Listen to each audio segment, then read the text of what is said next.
নিয়ান, তুই ভার্সিটি শেষে তাড়াতাড়ি বাসায় ফিরিস। কেন আম্মু? আমরা সবাই আজ আমাদের গ্রামের বাড়ি যাচ্ছি। আমরা সবাই মানে? আমি তো যেতে পারবো না, আমার এক্সাম এখনো শেষ হয় নাই, কালকে আমার লাস্ট এক্সাম। তুই তো আমাকে বলেছিলি তোর পরীক্ষা আজকে শেষ হবে। আম্মু কিছুক্ষণ কি যেন একটা ভাবলো, তারপর বলল, আচ্ছা, তুই কালকে পরীক্ষা দিয়ে পরের দিন চলে যাস, আমরা আজকে যাচ্ছি। আচ্ছা।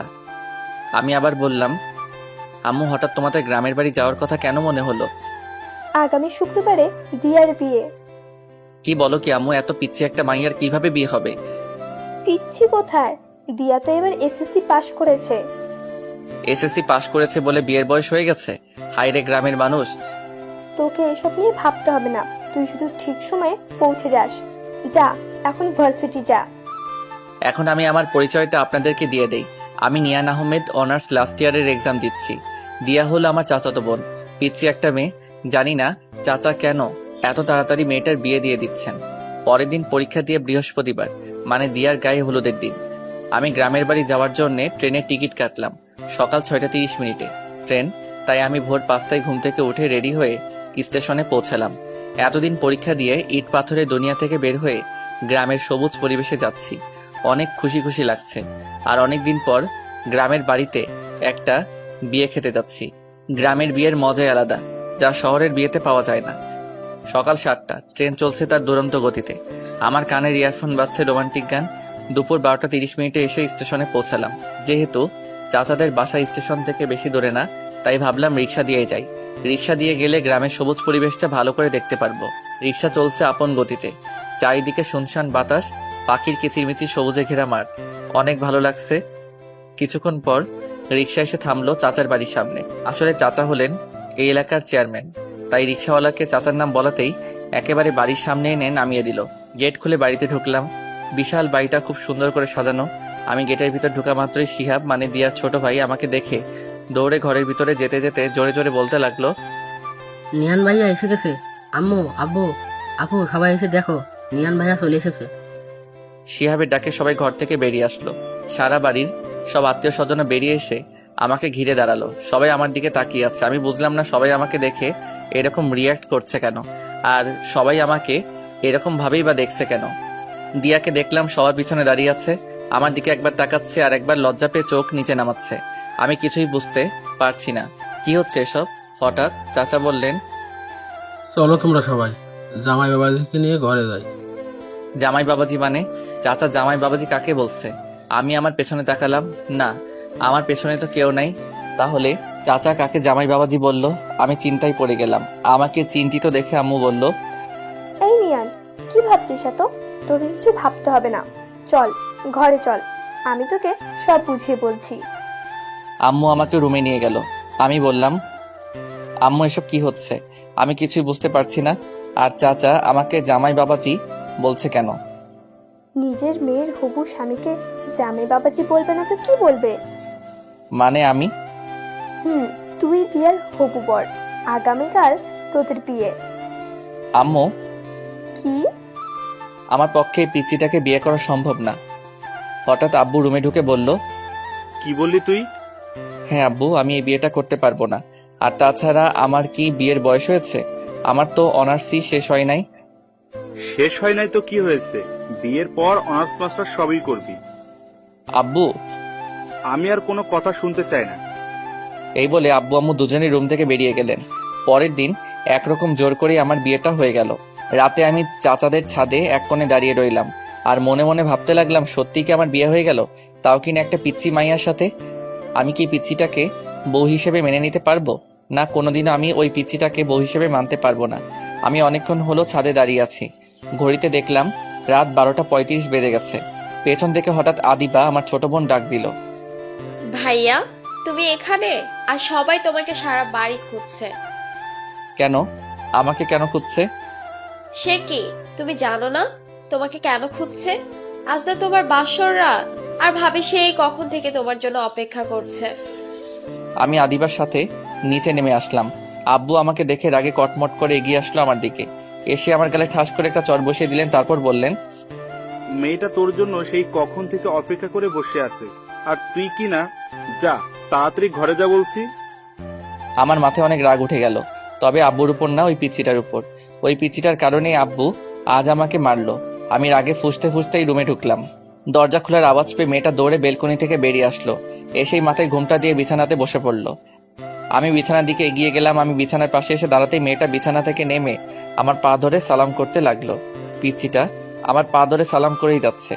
আমি ধমক দিয়ে বললাম, এই পিচ্চি, পা ধরে বসে আছিস কেন? ওঠ বলছি। তুমি উঠবে না? আমি কেন উঠাবো? আমি তো জানি বাসরাতে বউ তার স্বামীকে পা ধরে সালাম করলে স্বামী বউকে বুকে তুলে জড়িয়ে ধরে। কথাটা বলতে বলতে মেয়েটা আমার পা ছেড়ে উঠে আমার সামনাসামনি লজ্জায় লাল হয়ে দাঁড়ালো। শখ কত আমার বয়েই গেছে তোর মতো পিচ্চিকে জড়িয়ে ধরতে। বলেই আমি পিচ্চিটাকে ধাক্কা দিয়ে বিছানাতে ফেলে দিয়ে একটা বালিশ নিয়ে সোফাতে চলে গেলাম। পিচ্চিটা আমার এরকম ব্যবহার দেখে ভেবাচাকা খেয়ে বিছানাতে পড়ে রইল। পিচ্চিটা বিছানা থেকে উঠে এসে বলল, তুমি প্লিজ বিছানাতে গিয়ে শুয়ে পড়ো, আমি না হয় সোফাতে ঘুমাই। এ পিচ্চি, আমাকে রাগাস না বলছি। তোর ঘুম গিয়ে তুই ঘুমা, এত দরদ দেখাতে আসিস না। পিচ্চিটা আমার কথা শুনে আমার পাশে আর দাঁড়ালো না, বিছানাতে গিয়ে শুয়ে পড়লো। সারাদিনের ক্লান্তিতে আমি যে কখন ঘুমিয়ে পড়েছিলাম খেয়ালই করিনি। সকালে কারো ডাকে ঘুম ভাঙলো। আমি ঘুম ঘুম চোখেই বললাম, আজকে ভার্সিটি যাব না আম্মু, আমাকে ঘুমাতে দাও। এই যে ওঠো না, নিচে তোমাকে সবাই ডাকছে। উফ আম্মু, তোমাকে বললাম না ভার্সিটি যাও। হঠাৎ আমার মনে হলো আম্মু তো আমাকে এরকম মিষ্টি সুরে ডাকে না। আম্মু হলে তো এতক্ষণ আমাকে ঝাড়ু দিয়ে পিটাইতেন। আমি চোখ খুলে তাকাতেই দেখি পিচিটা আমার পাশে দাঁড়িয়ে হাসছে। পিচিটাকে দেখে আমার মনে পড়লো আমি এখন চাচাদের বাড়িতে। এই পিচ্চি, হাসবি না বলছি, তোর হাসি দেখলে আমার সারা শরীর জ্বলে। এ মা, কোথায় জ্বলছে দেখি? ওষুধ লাগিয়ে দেবো নাকি? আমার সাথে মজা নিচ্ছিস? মজা নিতে যাবো কেন? তুমিই তো বললা তোমার সারা শরীর জ্বলছে, তাই আমি ভাবলাম ওষুধ লাগিয়ে দিই। আচ্ছা ঠিক আছে, ওষুধ লাগাতে হবে না, গোসল করে নাও, তাহলে শরীর আর জ্বলবে না। পিচ্চিটা নিজের আলমারি থেকে একটা টাওয়েল বের করে আমার হাতে ধরিয়ে দিল। আমি টাওয়েল হাত থেকে ফেলে দিয়ে বললাম, আমি এত সকালে গোসল করতে পারবো না। আচ্ছা তো গোসল করবে না, এত রাগ দেখানোর কি আছে? আমি রাগ দেখাবই, তাতে তোর বাপের কি? আমার বাপের কিছু না, কিন্তু আমার অনেক কিছু, কারণ তুমি তো আমার বর। তোকে আমি বউ হিসেবে মানি না, আর কোনোদিন মানবো না। তুমি আমাকে বউ হিসেবে না মানলেও আমি তোমাকে ঠিকই বর হিসেবে মানি। আর তাড়াতাড়ি ফ্রেশ হয়ে নিচে আসো, সবাই তোমার জন্য অপেক্ষা করছে। আমি রেডি হয়ে নিচে নেমে এসে দেখি সবাই একসাথে বসে আড্ডা দিচ্ছে। আমি আম্মুকে গিয়ে বললাম, আম্মু আমি বাড়ি যাব। হ্যাঁ বাবা, আজ বিকালেই আমরা বৌমাকে নিয়ে বাড়ি যাব। ওই পিচ্চিটাকে সাথে নিয়ে যাওয়ার কি দরকার? এই কথাটা বলতে গিয়ে আব্বুকে দেখে আর বললাম না, যদি কালকের মতো আবার মারে। আম্মু এখন চলে গেলেই তো হয়। এখন এত তাড়াহুড়ো করে কিভাবে যাব? তুই নাস্তা করেছিস?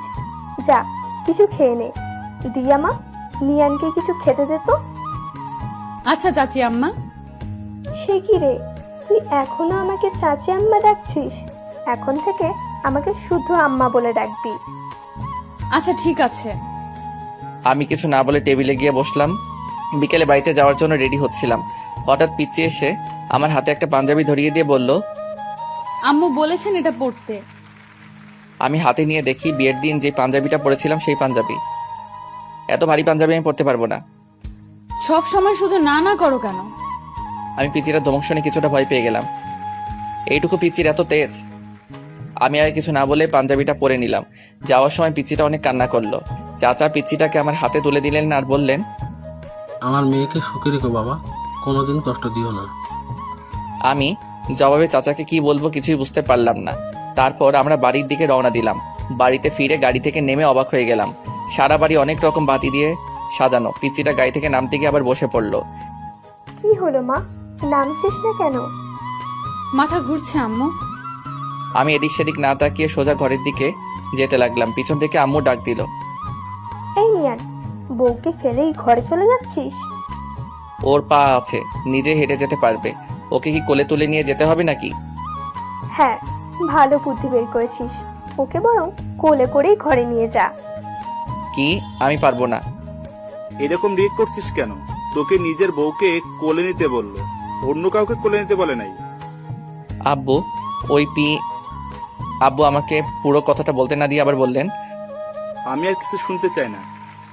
অতঃপর বাধ্য হয়ে পিচিটাকে কোলে নিয়ে রুমে যেতে লাগলাম।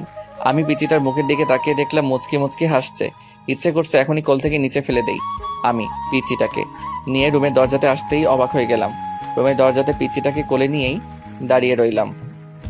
সারা রুম অনেক রকম ফুল দিয়ে সাজানো। রুমটাকে একেবারে ফুলের বাগান বানিয়ে ফেলেছে। এমনি আমার ফুলে অ্যালার্জি, আর রুমে এত ফুল দেখে মাথাটাই গরম হয়ে গেল। পিচিটা আমার কোলে ছিল। পিচিটাও দেখলাম এতগুলো ফুল দেখে আমার মতোই অবাক হয়ে তাকিয়ে আছে রুমের দিকে। আমি পিচিটাকে কোলে নিয়ে রুমে ঢুকলাম। রুমে ঢুকে পিচিটাকে বিছানাতে ছুঁড়ে ফেলে দিলাম। আউ মা গো, কোমরটা গেল গো। আমি ভয় পেয়ে গেলাম। এখন মেয়েটার কিছু হলে তো আব্বু আমাকে মেরেই ফেলবে। আমি পিচিটার পাশে বসে বললাম, সরি দেখি কোথায় ব্যথা পেয়েছিস। আমি ব্যথা পাই নাই, আমি জাস্ট দেখতে চেয়েছিলাম আমি ব্যথা পেলে তুমি কিভাবে রিয়্যাক্ট করো। বলেই পিচিটা একটা হাসি দিয়ে বিছানা থেকে উঠে ওয়াশরুমের দিকে যেতে লাগলো। এই পিচি, দাঁড়া। কি? তুই তো একটু আগে মাথা ব্যথার জন্য হাঁটতে পারছিলি না, এখন কিভাবে হাঁটছিস? সবই তোমার কোলে ওঠার ধান্দা। তুই তো দেখছি একটা পিচ্চি শয়তাননি।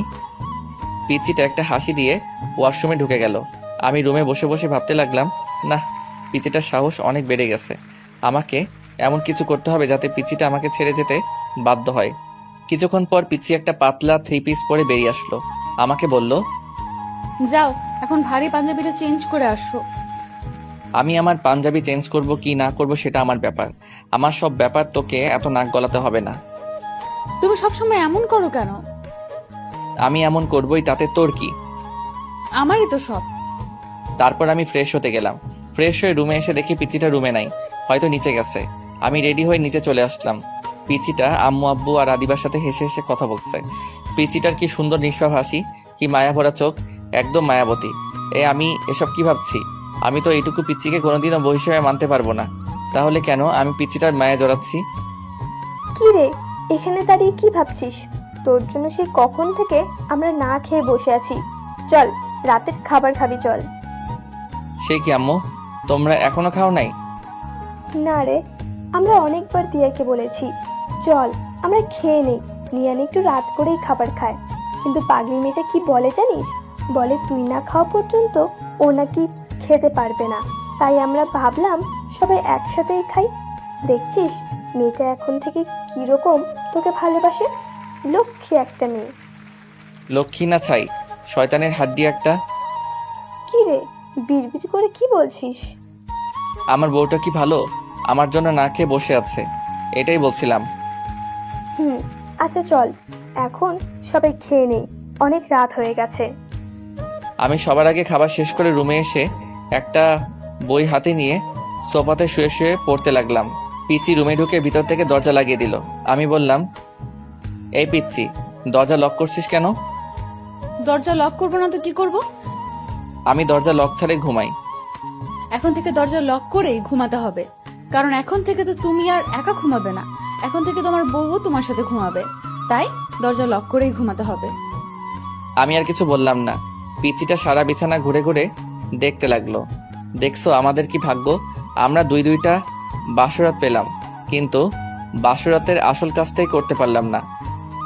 চলো না আমরা ফ্যামিলি প্ল্যানিং শুরু করে দিই।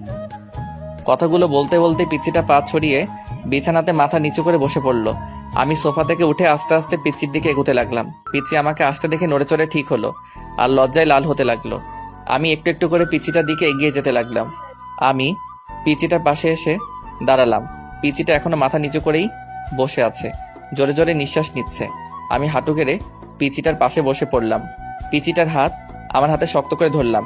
পিচিটা এবার লজ্জা মাখা চোখে আমার চোখের দিকে তাকালো। আমি বললাম, বইন রে, তুই আমার ছোট্ট পিচ্ছি বোন, তোর সাথে কি আমি এসব করতে পারি বল? দিয়ে আমার কথা শুনে অবাক হয়ে আমার দিকে চোখ দুইটা বড় বড় করে তাকালো। তারপর মুখটা মলিন করে বলল, ছি ছি, তুমি এসব কি বলছো?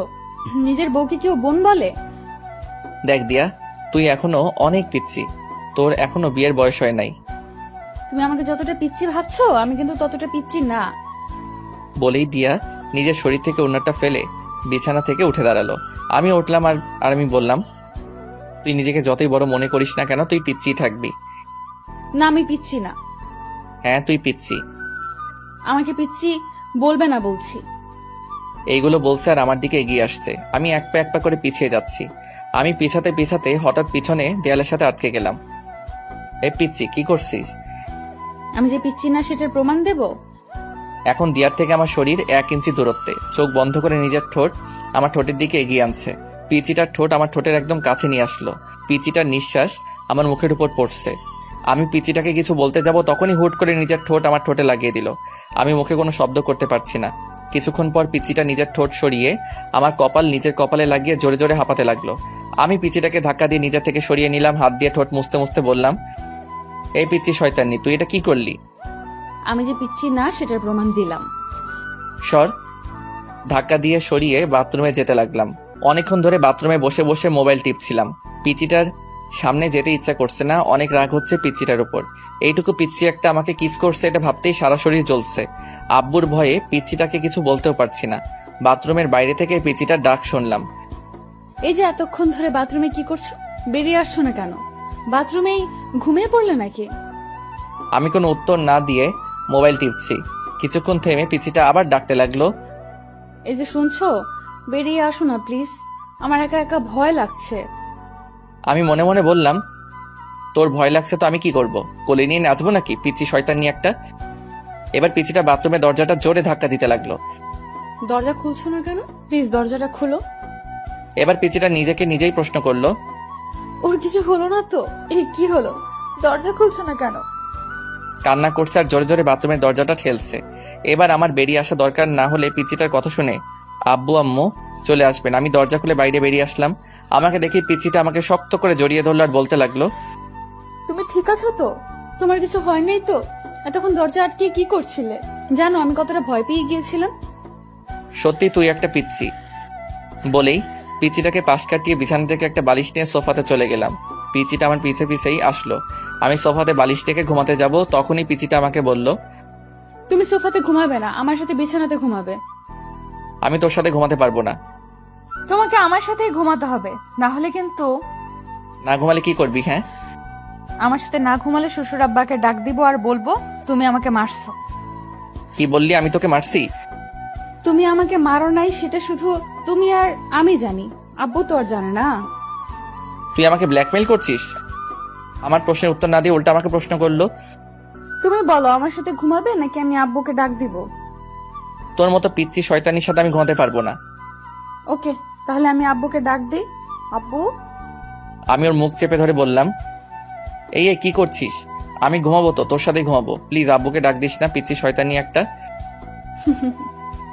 শেষ পর্যন্ত পিচ্ছিটাকে নিয়ে বিছানাতে ঘুমাতে গেলাম। ওর বালিশটা ঠেলে একপাশে দিলাম, আমার বালিশটা টেনে অন্য পাশে আনলাম। আমাদের মাঝখানে বড় গ্যাপ রাখলাম। লাইট নিভিয়ে বালিশে মাথা রাখলাম। হুট করে পিচ্ছিটা নিজের বালিশ ছেড়ে আমার বালিশে চলে আসলো। সোজা আমার বুকে মাথা রেখে 2 হাত দিয়ে আমাকে জড়িয়ে ধরলো। আমি সাথে সাথে ওকে আমার থেকে ছাড়িয়ে নিলাম। বললাম, এ পিচ্ছি, কি করছিস? তোর বালিশে গিয়ে ঘুমা। না, আমি তোমার বুকেই ঘুমাবো। তোর বালিশে গিয়ে ঘুমা বলছি। পিচ্ছিটা উল্টা আমাকে ধমক দিয়ে বলল, আমাকে তোমার বুকে ঘুমাতে দিবা নাকি আমার শ্বশুর আব্বাকে ডাক দিব? আব্বু। এই পিচ্ছি শয়তান্নি, কথায় কথায় আব্বুকে ডাক দিস কেন? অতঃপর বাধ্য হয়ে পিচ্ছিটাকে বুকে নিয়ে ঘুমালাম। সকালে ঘুম থেকে উঠে মেয়েটার কাণ্ড দেখে আমি অবাক হয়ে গেলাম। পিচ্ছিটার একটা পা আমার পেটের উপর আর আমার মাথাকে নিজের বুকে শক্ত করে জড়িয়ে আমাকে কোলবালিশ বানিয়ে ঘুমিয়ে আছে। আমি পিচ্ছিটার বাহু থেকে নিজেকে ছাড়ানোর চেষ্টা করছি, কিন্তু পিচ্ছিটা আমাকে ছাড়ছেই না, আরো শক্ত করে আমাকে জড়িয়ে ধরছে। তার মানে পিচ্ছিটা এখন জেগেই আছে। আমি বললাম, এই পিচ্ছি, আমাকে ছাড় বলছি। পিচ্ছিটা আমাকে ছাড়ছেই না। আমি এবার জোর করে পিচ্ছিটার থেকে ছুটে আসলাম। ফ্রেশ হয়ে রুমে এসে দেখি পিচ্ছিটা নাই, হয়তো উঠে নিচে চলে গেছে। আমি রেডি হয়ে নিচে খাবার টেবিলে চলে আসলাম। সবাই একসাথে নাস্তা করছি। আব্বু বললেন, নিয়ান, তুই কোথাও বের হবি নাকি? জি আব্বু, বন্ধুদের সাথে একটু দেখা করতে যাব। বৌমাকে সাথে করে নিয়ে যা, একটা ভালো কলেজে ভর্তি করিয়ে দিস। আব্বু, তার চেয়ে বরং ওকে ওর বাড়িতে পাঠিয়ে দাও, দিয়া ওর বাড়ি থেকে পড়াশোনা করুক। পিচিটার হাসি মুখ মলিন হয়ে গেল। আব্বু বললেন, দিয়া এখন আমাদের বাড়ির বউ, আমাদের বাড়ি থেকেই পড়াশোনা করবে। তোকে আমি যেটা বলছি তুই সেটা কর। আচ্ছা আব্বু। পিচিটার মুখে হাসি ফুটে উঠলো। আমি বাইক নিয়ে পিচিটার জন্য বাইরে দাঁড়িয়ে আছি, কিন্তু এখনো আসছে না কেন? সেই কখন রেডি হতে গিয়েছিল, কিছুক্ষণ পর পিচ্চিটা বেরিয়ে আসলো। আমি পিচ্চিটাকে দেখে হা করে তাকিয়ে রইলাম। পিচ্চিটাকে সাদা একটা পরি লাগছে। পিচ্চিটা একটা সাদা জামা পরে বের হয়ে আসলো, ঠোঁটে লাল লিপস্টিক, চোখে গাঢ় করে কাজল, মুখে কোনো মেকআপ নাই। মেকআপ ছাড়াই পিচ্চিটাকে এক কথায় অসাধারণ লাগছে। এভাবে তাকিয়েছো কেন? আমার লজ্জা লাগছে। পিচ্চিটার কথায় আমি ওর থেকে চোখ সরিয়ে নিলাম। যেভাবে সেজে আছিস বোঝা যাচ্ছে কোনো বিয়ে বাড়িতে যাচ্ছিস। বারে, নিজের বরের সাথে আজ প্রথম কোথাও একসাথে বের হচ্ছি, একটু সাজবো না? এটাকে একটু সাজা বলে? আচ্ছা তাড়াতাড়ি পেছনে ওঠ। ওয়াও, আমরা বাইকে যাব? হুম। পিচ্চিটা হুট করে এসে আমার গালে একটা চুমু খেলো। এই পিচ্চি শয়তান্নি, আমাকে চুমু দিলি কেন? জানো, আমার অনেক দিনের স্বপ্ন, আমার বর আমাকে বাইকের পেছনে নিয়ে ঘুরবে। সেই স্বপ্নটা আজ পূরণ হতে যাচ্ছে। তুই স্বপ্ন দেখ, আমি যাচ্ছি বলেই বাইকটা স্টার্ট দিলাম। এই না না, আমি উঠছি। পিচ্চিটা পেছনে উঠে বসতেই আমি বাইকটা ছেড়ে দিলাম। কিছুক্ষণ পর আমি বাইকটা একটা জায়গায় থামালাম। পিচ্চিটা বলল, আমরা কি কলেজে এসে পড়েছি? না। তাহলে এখানে বাইক থামালে কেন? দরকার আছে। পিচ্চিটার কিছু বলল না, চুপ করে বসে রইল। আমি ভাবতে লাগলাম সামনে তো বন্ধুরা আড্ডা দিচ্ছে, আমার সাথে যদি পিচ্চিটাকে দেখে তাহলে তো আমি শেষ। আমি ভাবতে লাগলাম কি করা যায়। হ্যাঁ, বুদ্ধি পেয়েছি। আমি পিচ্চিটাকে বললাম, এই পিচ্চি আমাকে শক্ত করে ধরো। পিচ্চিটা খুশি হয়ে আমাকে শক্ত করে ধরলো। আমি বাইকটা স্টার্ট দিলাম। আস্তে আস্তে বাইকের স্পিড অনেকটা বাড়িয়ে দিলাম। পিচ্চিটা ভয় পেয়ে আরো শক্ত করে আমাকে জড়িয়ে ধরছে আর আমাকে কি যেন বলছে। বাতাসের শ শ আওয়াজে পিচ্চিটার কথা আমি ভালো করে শুনতেও পারছি না। আমাদের আড্ডার জায়গা ফেলে আসতেই আমি বাইকের স্পিড কমিয়ে দিলাম। তারপর একটা কলেজের সামনে এসে বাইক থামালাম। পিচ্চিটা বাইক থেকে নেমে কান্না করে দিল। এ পিচ্চি, কি হলো? কি কান্না করছিস কেন? তুমি এত স্পিডে বাইক চালিয়ে আসলে কেন? আমি কত ভয় পেয়ে গেছিলাম। সত্যি তুই একটা পিচ্ছি। কান্না থামা বলছে, সবাই দেখছে। এভাবে রাস্তায় কান্না করছিস, মানুষ কি ভাববে? পিচ্চিটা কেঁদেই চলছে। এই পিচ্ছি, কান্না থামা বলছি, না হলে কিন্তু। এবার আরো জোরে জোরে কান্না করতে লাগলো। আমি বাড়িতে গিয়ে শ্বশুর আব্বাকে সব বলবো। তুমি আমাকে মারছো আর অনেক স্পিডে বাইক চালিয়েছো। এই মেয়ে, আমি তোকে কখন মারলাম? এটা তো ডাহা মিথ্যা কথা। আচ্ছা বোন, সরি। আর জীবনেও স্পিডে বাইক চালাবো না। এবার তো কান্না থামা। দেখ লোকজন কিভাবে আমাদের দিকে তাকিয়ে আছে। তুমি আবার আমাকে বোন বলছো? এবার কয়েকটা লোক আমাদের দিকে এগিয়ে আসলো। লোকগুলো আমাদের অনেকক্ষণ ধরে লক্ষ্য করছিল। কি ভাই, মেয়েটাকে এভাবে কাঁদাচ্ছেন কেন? মেয়ে দেখলেই পিছনে লাগতে ইচ্ছা করে। বলে লোকটা নিজের হাতে শার্ট উপরে তুলতে তুলতে আমার দিকে এগিয়ে আসছে। আরে ভাই, থামেন। উনি আমার বউ, আমার উপর রাগ করে কান্না করছে। আমার মুখে বউ ডাক শুনে দিয়া কান্না থামালো। আপু, উনি কি আপনার স্বামী? জি, উনি আমার স্বামী। লোকগুলো আমাকে সরি বলে চলে গেল। পিচ্চিটাকে দেখলাম মাথা নিচু করে হাসছে। এ পিচ্চি, হাসছিস কেন? তুমি আমাকে বউ বলছো তাই খুশি লাগছে। আমার বইয়ে গেছে তোকে বউ বলতে। আমি তো ওই লোকগুলোর হাত থেকে বাঁচার জন্য তাকে বউ বললাম। যেভাবেই হোক, বউ বলছো তো। পিচিটাকে কলেজে ভর্তি করিয়ে আবার বাড়িতে ফিরছি। এবার বাইকটা আস্তে আস্তে চালাচ্ছি। কিছু দূর আগাতেই দেখলাম কয়েকজন লোক রাস্তার মাঝখানে দাঁড়িয়ে আছে। আরে, এরা তো আমার বন্ধুরা। এখন আমি কি করি? সবাই আমার দিকে রাগি চোখে তাকিয়ে আছে। আমি বললাম, কিরে তোরা এভাবে মাঝ রাস্তায় দাঁড়িয়ে আছিস কেন? এদিকে যাওয়ার সময় তোকে আমরা পিছন থেকে কত ডেকেছি, তুই শুনলি না কেন? ও, তোরা ডেকেছিলি, আমি হয়তো শুনতে পারি নাই। কিরে মামা, পিছনে সুন্দর মাইয়াটাকে? আমি এতক্ষণ এটারই ভয় পাচ্ছিলাম। হ্যাঁ রে, মেয়েটাকে। আমি কিছু বলছি না দেখে পিচিটাই বলল। আমি ওর বউ। পিচিটাকে বলতে না দিয়ে আমি বললাম, ও আমার চাচাতো বোন। পিচিটা আবার কান্না শুরু করে দিল। তুমি আমাকে আবার বোন বলছো? আমি বাড়িতে গিয়ে শ্বশুর আব্বাকে সব বলবো। নিজের বউকে বোন বলা হচ্ছে? আমার বন্ধুরা সবাই একসাথে বলে উঠলো, বউ? সবাই অবাক হয়ে আমার দিকে তাকিয়ে রইল। ওরা আমাকে প্রশ্ন করতে যাবে, তখনই আমি বললাম, বাড়ি থেকে ফিরে এসে সব বলছি। এই বলে বাইক স্টার্ট দিয়ে বাড়িতে চলে আসলাম। এ পিচ্ছি, নাম, বাড়ি চলে এসেছি। পিচিটা বাইক থেকে নামতে আমি বাইক আবার স্টার্ট দিলাম। পিচিটা বলল, বাসায় কখন ফিরবে? সেটা তোকে বলে যেতে হবে নাকি? বলেই বাইক চালিয়ে চলে আসলাম বন্ধুদের কাছে। বন্ধুদের সাথে আড্ডা দিতে দিতে কখন যে বিকাল 3টা বেজে গেল খেয়ালই করি নাই। বাসাতে ঢুকতেই দেখি আব্বু ড্রয়িং রুমের সোফাতে বসে আছেন। আমাকে দেখে আব্বু সোফা থেকে উঠে এসে আমার সামনে দাঁড়ালেন, তারপর বললেন, তোর কি কাণ্ডজ্ঞান বলতে কিছু নেই? আব্বু চুপ কর। ঘরে যে তোর একটা বউ আছে সেদিকে কি খেয়াল আছে? মেয়েটা সেই কখন থেকে না খেয়ে তোর জন্য বসে আছে, আর তুই সারাদিন বকাটের মতো ঘুরে বেড়াচ্ছিস আর নিজের ফোনটাও অফ করে রাখছিস। আমি মাথা নিচু করে বললাম, ফোনে চার্জ ছিল না, তাই আপনি অফ হয়ে গেছে। আম্মু এসে বললেন, যা রুম থেকে বৌমাকে নিয়ে আয়, মেয়েটা সেই কখন থেকে তোর জন্য অপেক্ষা করে বসে আছে। আমি রুমে ঢোকার আওয়াজ পেয়ে পিচ্চিটা বেলকনি থেকে দৌড়ে আমার কাছে এসে বলল। তুমি চলে এসে পিচ্চিটা গালে হাত দিয়ে আমার দিকে প্রশ্নবোধক দৃষ্টিতে তাকিয়ে আছে। আমি বললাম, এই পিচ্চি, তোকে কে বলেছে আমার জন্য না খেয়ে বসে থাকতে? পিচ্চিটার চোখের পানি গড়িয়ে পড়লো। আমি আবার বললাম, আজ শুধু তোর জন্য আব্বু জীবনেই প্রথম আমাকে বকাটে বলল। আমার উপর বইয়ের অধিকার দেখানো হচ্ছে? তোকে আমি বউ হিসেবে মানি না। পিচ্চিটাকে পাশ কাটিয়ে ওয়াশরুমে চলে গেলাম। ওয়াশরুম থেকে ফিরে এসে দেখি পিচ্চিটা সেই আগের জায়গাটাতে দাঁড়িয়ে আছে। আমি পিচ্চিটার থেকে 2-3 পা সামনে এসে মাথাটা একটু পেছনে ঘুরিয়ে বললাম, এই পিচ্চি, নিচে আসবি নাকি আমাকে আরো বকা খাওয়ানোর ইচ্ছা আছে? জি আসছি। পিচ্চিটাকে নিয়ে খাবার খাচ্ছি, আম্মু পাশে দাঁড়িয়ে আছেন।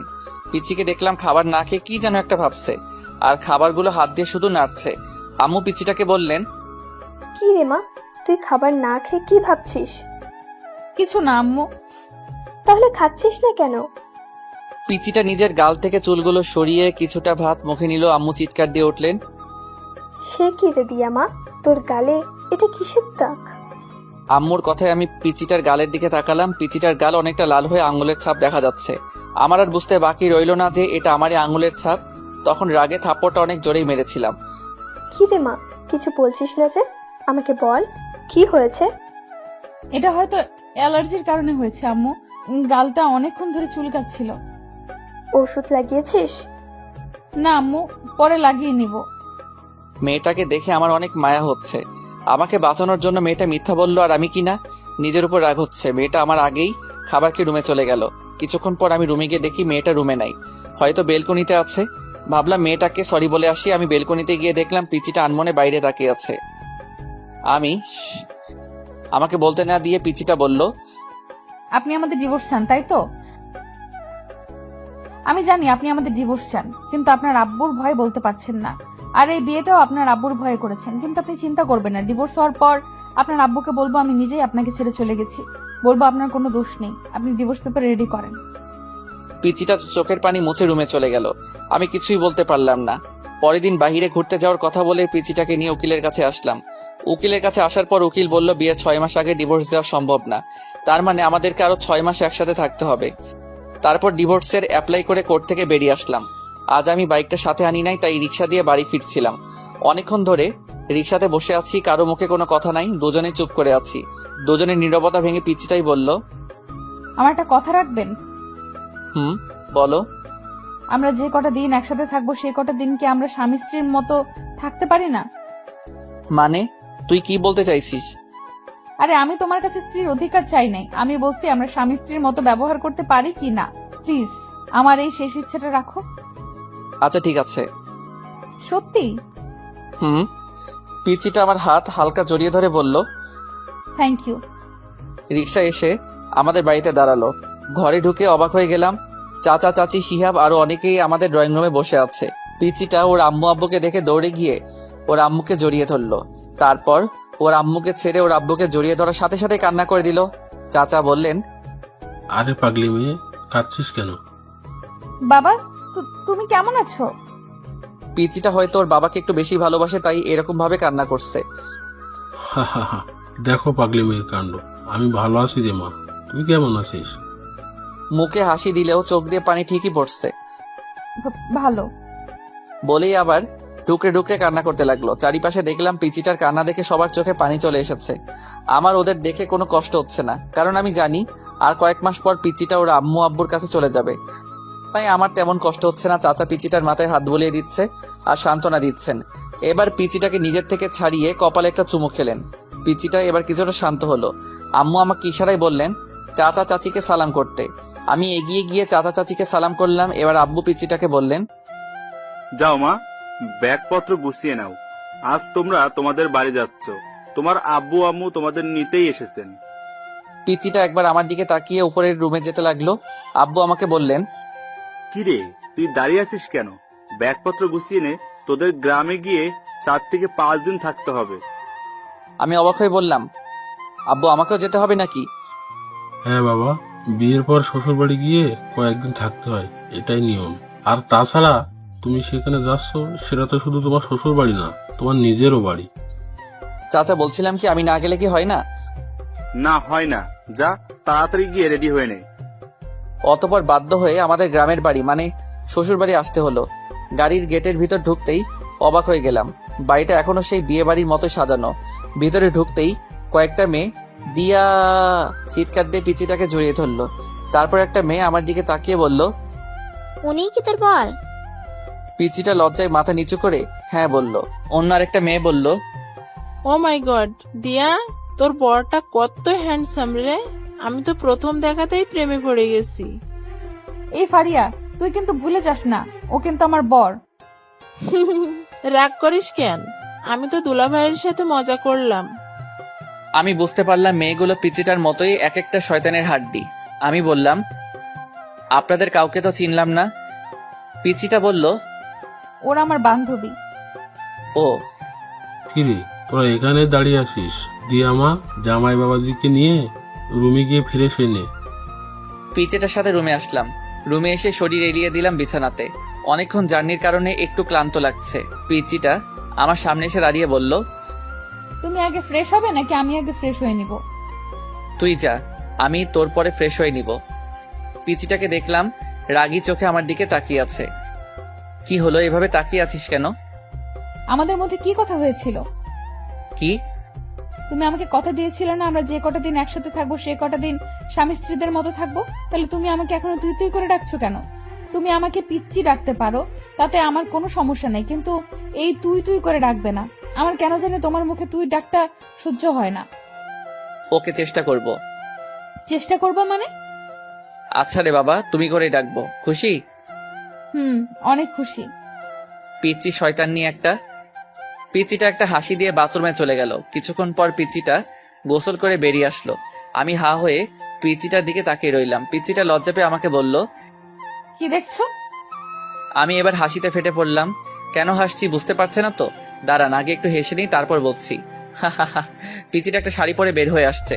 পরে আসছে বললে ভুল হবে, বলতে হবে পেঁচিয়ে আসছে। কোথায় শাড়ির মাথা, কোথায় শাড়ির আঁচল, কোনো ঠিক ঠিকানা নাই। এমন ভাবে পরে আসছে মনে হচ্ছে এখনই খুলে পড়ে যাবে। পিচিটা যেখানে শাড়ির কুচি দেওয়া হয় সেখানটায় হাত দিয়ে ধরে দাঁড়িয়ে আছে। পিচিটার পেট দেখা যাচ্ছে, তাই লজ্জায় লাল হয়ে আমার সামনে দাঁড়িয়ে আছে। এটা কি পড়ছো বলেই হাসতে হাসতে আবার বিছানায় গড়াগড়ি খেতে লাগলাম। তুমি খুব খারাপ। দেখছো আমি শাড়ি পরতে পারছি না, আর তুমি দাঁত খিলিয়ে হাসছো। হা, সরি, আমাকে দে, আমি ঠিক করে দিচ্ছি। সত্যি তুমি আমাকে পরিয়ে দিবে? লজ্জায় লাল হয়ে বলল কথাটা। আমার কি যে লজ্জা লাগছে, আবার খুশিও লাগছে। না, আমি শুধু ঠিক করে দিব। এদিকে আয়। আবার তুই করে ডাকছো? আচ্ছা ঠিক আছে, এদিকে আসো। পিচিটা একটা হাসি দিয়ে আমার কাছে এগিয়ে আসলো। আমি প্রথমে পিচিটার আঁচল ঠিক করলাম। পিচিটার শরীরে আমার হাত লাগতেই পিচিটা কেঁপে উঠলো। তারপর পেটের নাভিসহ কিছুটা অংশ বেরিয়ে এসেছিল। সেই জায়গায় শাড়ি দিয়ে ঢাকতে গিয়ে আমার হাত লেগে গেল ওর পেটে। পিচিটা ছিটকে আমার থেকে সরে পিছিয়ে গেল। আমি বললাম, কি হলো, এভাবে পিছিয়ে গেলে কেন? কিছু না। বলে পিচিটা আবার আমার দিকে এগিয়ে আসলো। আমি এবার পিচিটা যে জায়গায় হাত দিয়ে ধরে রেখেছিল সেটা ওর হাত থেকে নিলাম। আমি ওর হাত থেকে নিয়ে শাড়ির কুচিটা দিতে লাগলাম। কুচি দিয়ে যেই ওর নাভির নিচে গুজতে যাব তখনই পিচিটা আমার হাত ধরে ফেললো। এটা আমাকে দাও, আমি পারবো। আমি আর কিছু না বলে ওর হাতে কুচিটা ধরিয়ে দিলাম। পিচিটা কুচি হাতে নিয়ে বাথরুমে ঢুকে গেল। কিছুক্ষণ পর পিচিটা বাথরুম থেকে শাড়িটা ঠিক করে বেরিয়ে আসলো। পিচিটার চোখ দুটো লাল হয়ে অনেক ফুলে আছে। সরি, তোমার চোখ মুখ এরকম লাগছে কেন? তুমি কি কান্না করছিলে নাকি? কি বলো কি? আমি কান্না করতে যাব কেন? ও আচ্ছা, এতক্ষণ পিচিটাকে আমি ভালো করে খেয়াল করি নাই। এখন চোখ পড়তে আমি হা করে তাকিয়ে রইলাম। পিচিটাকে শাড়িতে এত সুন্দর মানিয়েছে যে আমি লিখে বোঝাতে পারবো না। কালো শাড়ির কালো চুলগুলো ছেড়ে আসছে পিচিটা, একদম মায়াবতী লাগছে পিচিটাকে। পিচিটা আমার তাকানো দেখে লজ্জা পেল। কি দেখছো? তোমাকে খুব সুন্দর লাগছে। এই কথা বলতে গিয়েও কিছু একটা ভেবে আটকে গেলাম। নিজেই নিজেকে বলতে লাগলাম, আমি এসব কি ভাবছি? ও তো একটা পিচ্চি মেয়ে, ও তো আমার চাচাতো বোন। আমি তো কোনোদিনও ওকে বউ হিসেবে মেনে নিতে পারবো না। তাহলে কেন আমি ওর দিকে এরকম ভাবে তাকিয়ে আছি? পিচ্চিটা আবার বলল, কি হলো, কি ভাবছো? কিছু না বলেই আমি বাথরুমে ঢুকে গেলাম। শাওয়ার ছেড়ে অনেকক্ষণ গোসল করলাম। গোসল শেষে মনে হলো, শিট, আমি তো টাওয়েল সাথে আনি নাই। পরনে যে কাপড়গুলো নিয়ে বাথরুমে ঢুকেছিলাম সেগুলো ভিজিয়ে ফেলেছি। এখন আমি বাথরুম থেকে বের হই কিভাবে? বাথরুমের দরজা কিছুটা ফাঁক করে দেখলাম পিচিটা কোথায় আছে। পিচিটাকে দেখলাম আয়নাতে চুল আঁচড়াচ্ছে। আমি শুধু মুখটা বের করে বললাম, এই মেয়ে। হঠাৎ আমার আওয়াজে পিচিটা চমকে উঠল। কে? এই পিচি, আমি বাথরুমের দরজাতে দেখো। পিচিটা আমাকে দেখে নিজের বুকে থুতু দিল। ও তুমি? আমি তো ভয় পেয়ে গেছিলাম। তুমি সত্যিই পিচ্ছি? একটুতেই ভয় পেয়ে যাও? তুমি এইভাবে দরজাতে মুখ বের করে দাঁড়িয়ে আছো কেন? আমি এবার অসহায় হয়ে বললাম, আমার টাওয়েলটা দাও প্লিজ। পিচিটা একটা হাসি দিয়ে ব্যাগ থেকে টাওয়েল বের করে আমার হাতে এনে দিল। থ্যাংক ইউ বলে ঠাস করে দরজাটা লাগিয়ে দিলাম। তারপর আরো 3 দিন এই বাড়িতে থেকে আমাদের বাড়িতে চলে আসলাম। বাড়িতে আসার পরের দিন থেকে পিচিটা কলেজে যেতে শুরু করলো। পিচিটাকে প্রতিদিন সকালে ওর কলেজে দিয়ে আমি আমার ভার্সিটিতে চলে যাই। আবার আসার সময় সাথে করে বাড়িতে নিয়ে আসি। এখন পিচিটার সাথে স্বাভাবিকভাবে কথাবার্তা বলি। আজকে সকালে একটু বেশি ঘুম পাচ্ছে। পিচিটা সে কখন থেকে আমাকে ডাকছে, কিন্তু আমি ঘুমে চোখই খুলতে পারছি না। পিচিটা অনেকক্ষণ ধরে আমাকে ডাকতে ডাকতে হাঁপিয়ে গেল। এবার পিচিটা রেগে বলল, তুমি উঠবে নাকি আমি আব্বুকে ডেকে নিয়ে আসবো? বলেই পিচিটা রুম থেকে বেরিয়ে যেতে লাগলো। আমি আব্বুর কথা শুনে ঘুম ঘুম চোখে পিচিটাকে ডাক দিলাম, এই পিচি শয়তানি, দাঁড়াও, আমি উঠছি, আব্বুকে ডাকতে হবে না। অনেক কষ্ট করে ঘুম থেকে উঠে ফ্রেশ হতে গেলাম। ফ্রেশ হয়ে এসে রেডি হয়ে নিচে এসে দেখি পিচিটা আগে থেকেই রেডি হয়ে বসে আছে। আমি হালকা কিছু নাস্তা করে পিচিটাকে নিয়ে বাড়ি থেকে বের হলাম। আমি বাইকে বসে পিচিটাকে বললাম বাইকে উঠে বসতে, কিন্তু পিচিটা উঠছে না, আমার দিকে তাকিয়ে আছে। কি হলো, এভাবে তাকিয়ে আছো কেন? দেরি হয়ে যাচ্ছে তো। তুমি এত সুন্দর কেন? বলে আমার চুলগুলো এলোমেলো করে দিল। চোখ থেকে সানগ্লাসটা নিয়ে নিজের ব্যাগের ভিতর ঢুকিয়ে নিল। এ পিচি, আজকে তোমার কি হয়েছে? এসব কি করছো? দাও, আমার গ্লাসটা দাও। না, দিব না। তোমাকে এত স্মার্ট হয়ে থাকতে হবে না। কলেজের কয়েকটা নির্লজ্জ মেয়ে তোমার দিকে কিরকম হা করে তাকিয়ে থাকে, সেটা আমার সহ্য হয় না। ও তাই নাকি? আচ্ছা ঠিক আছে, এখন তাড়াতাড়ি ওঠো, দেরি হয়ে যাচ্ছে। বাইকে উঠতে উঠতে বলল, কি ঠিক আছে? কিছু না, এত কথা বলো কেন? বাইক স্টার্ট দিয়ে এক টানে পিচিটার কলেজে চলে আসলাম। পিচিটা বাইক থেকে নামার পর আমি বললাম, এই পিচি শোনো। কি? কলেজ শেষ হওয়ার পর একটু সামনে এগিয়ে গেলে আমাকে পাবে। তুমি একটু হেঁটে চলে এসো প্লিজ, আমার কিছু কাজ আছে, আমি আবার ঘুরে এদিকে আসতে পারবো না। আচ্ছা। পিচিটা কলেজের গেটের ভিতর ঢুকে গেল। আমি বাইক স্টার্ট দিয়ে কিছুটা এগিয়ে দেখি সায়ান মুখটা মলিন করে বসে আছে, আর আবির, রিহান, রাকিব সায়ানকে সান্ত্বনা দিচ্ছে। আমি সায়ানের কাছে যেতে যেতে বললাম, কিরে মজনু, তোর লাইলি এখনো আসে নাই?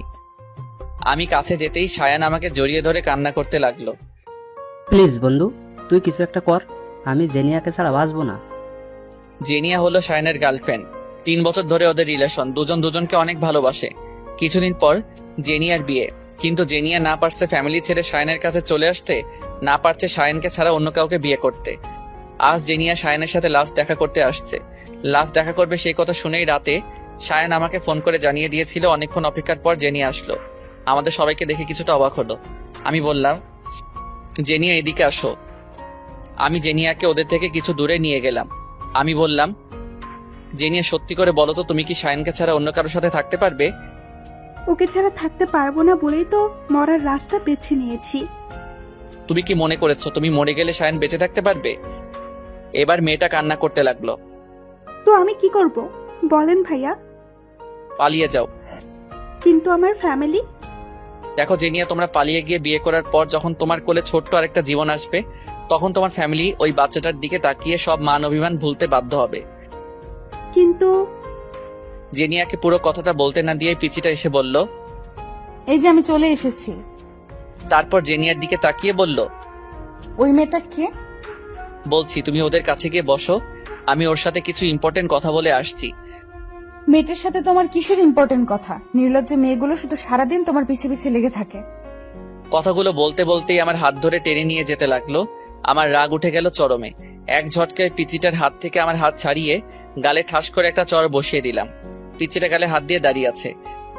এ পিচি, তুই জানিস এই মেয়েটাকে? জানি তো, মেয়েটা তোমার গার্লফ্রেন্ড। এবার অন্য গালে ঠাস করে আরেকটা চর মারলাম। পিচিটা দুই গালে দুই হাত দিয়ে জোরে জোরে কান্না করতে লাগলো। কান্না থামা বলছি, না হলে আরেকটা দিব। তুমি খুব পচা। আমি আব্বুকে গিয়ে সব বলবো, আর এও বলবো যে তোমার গার্লফ্রেন্ড আছে। এবার পিচিটার কথা শুনে আমার নিজেরই কান্না চলে আসছে। বোন রে, তুই কিছু না বোঝার আগে কেন বাচ্চাদের মতো পাগলামি করিস?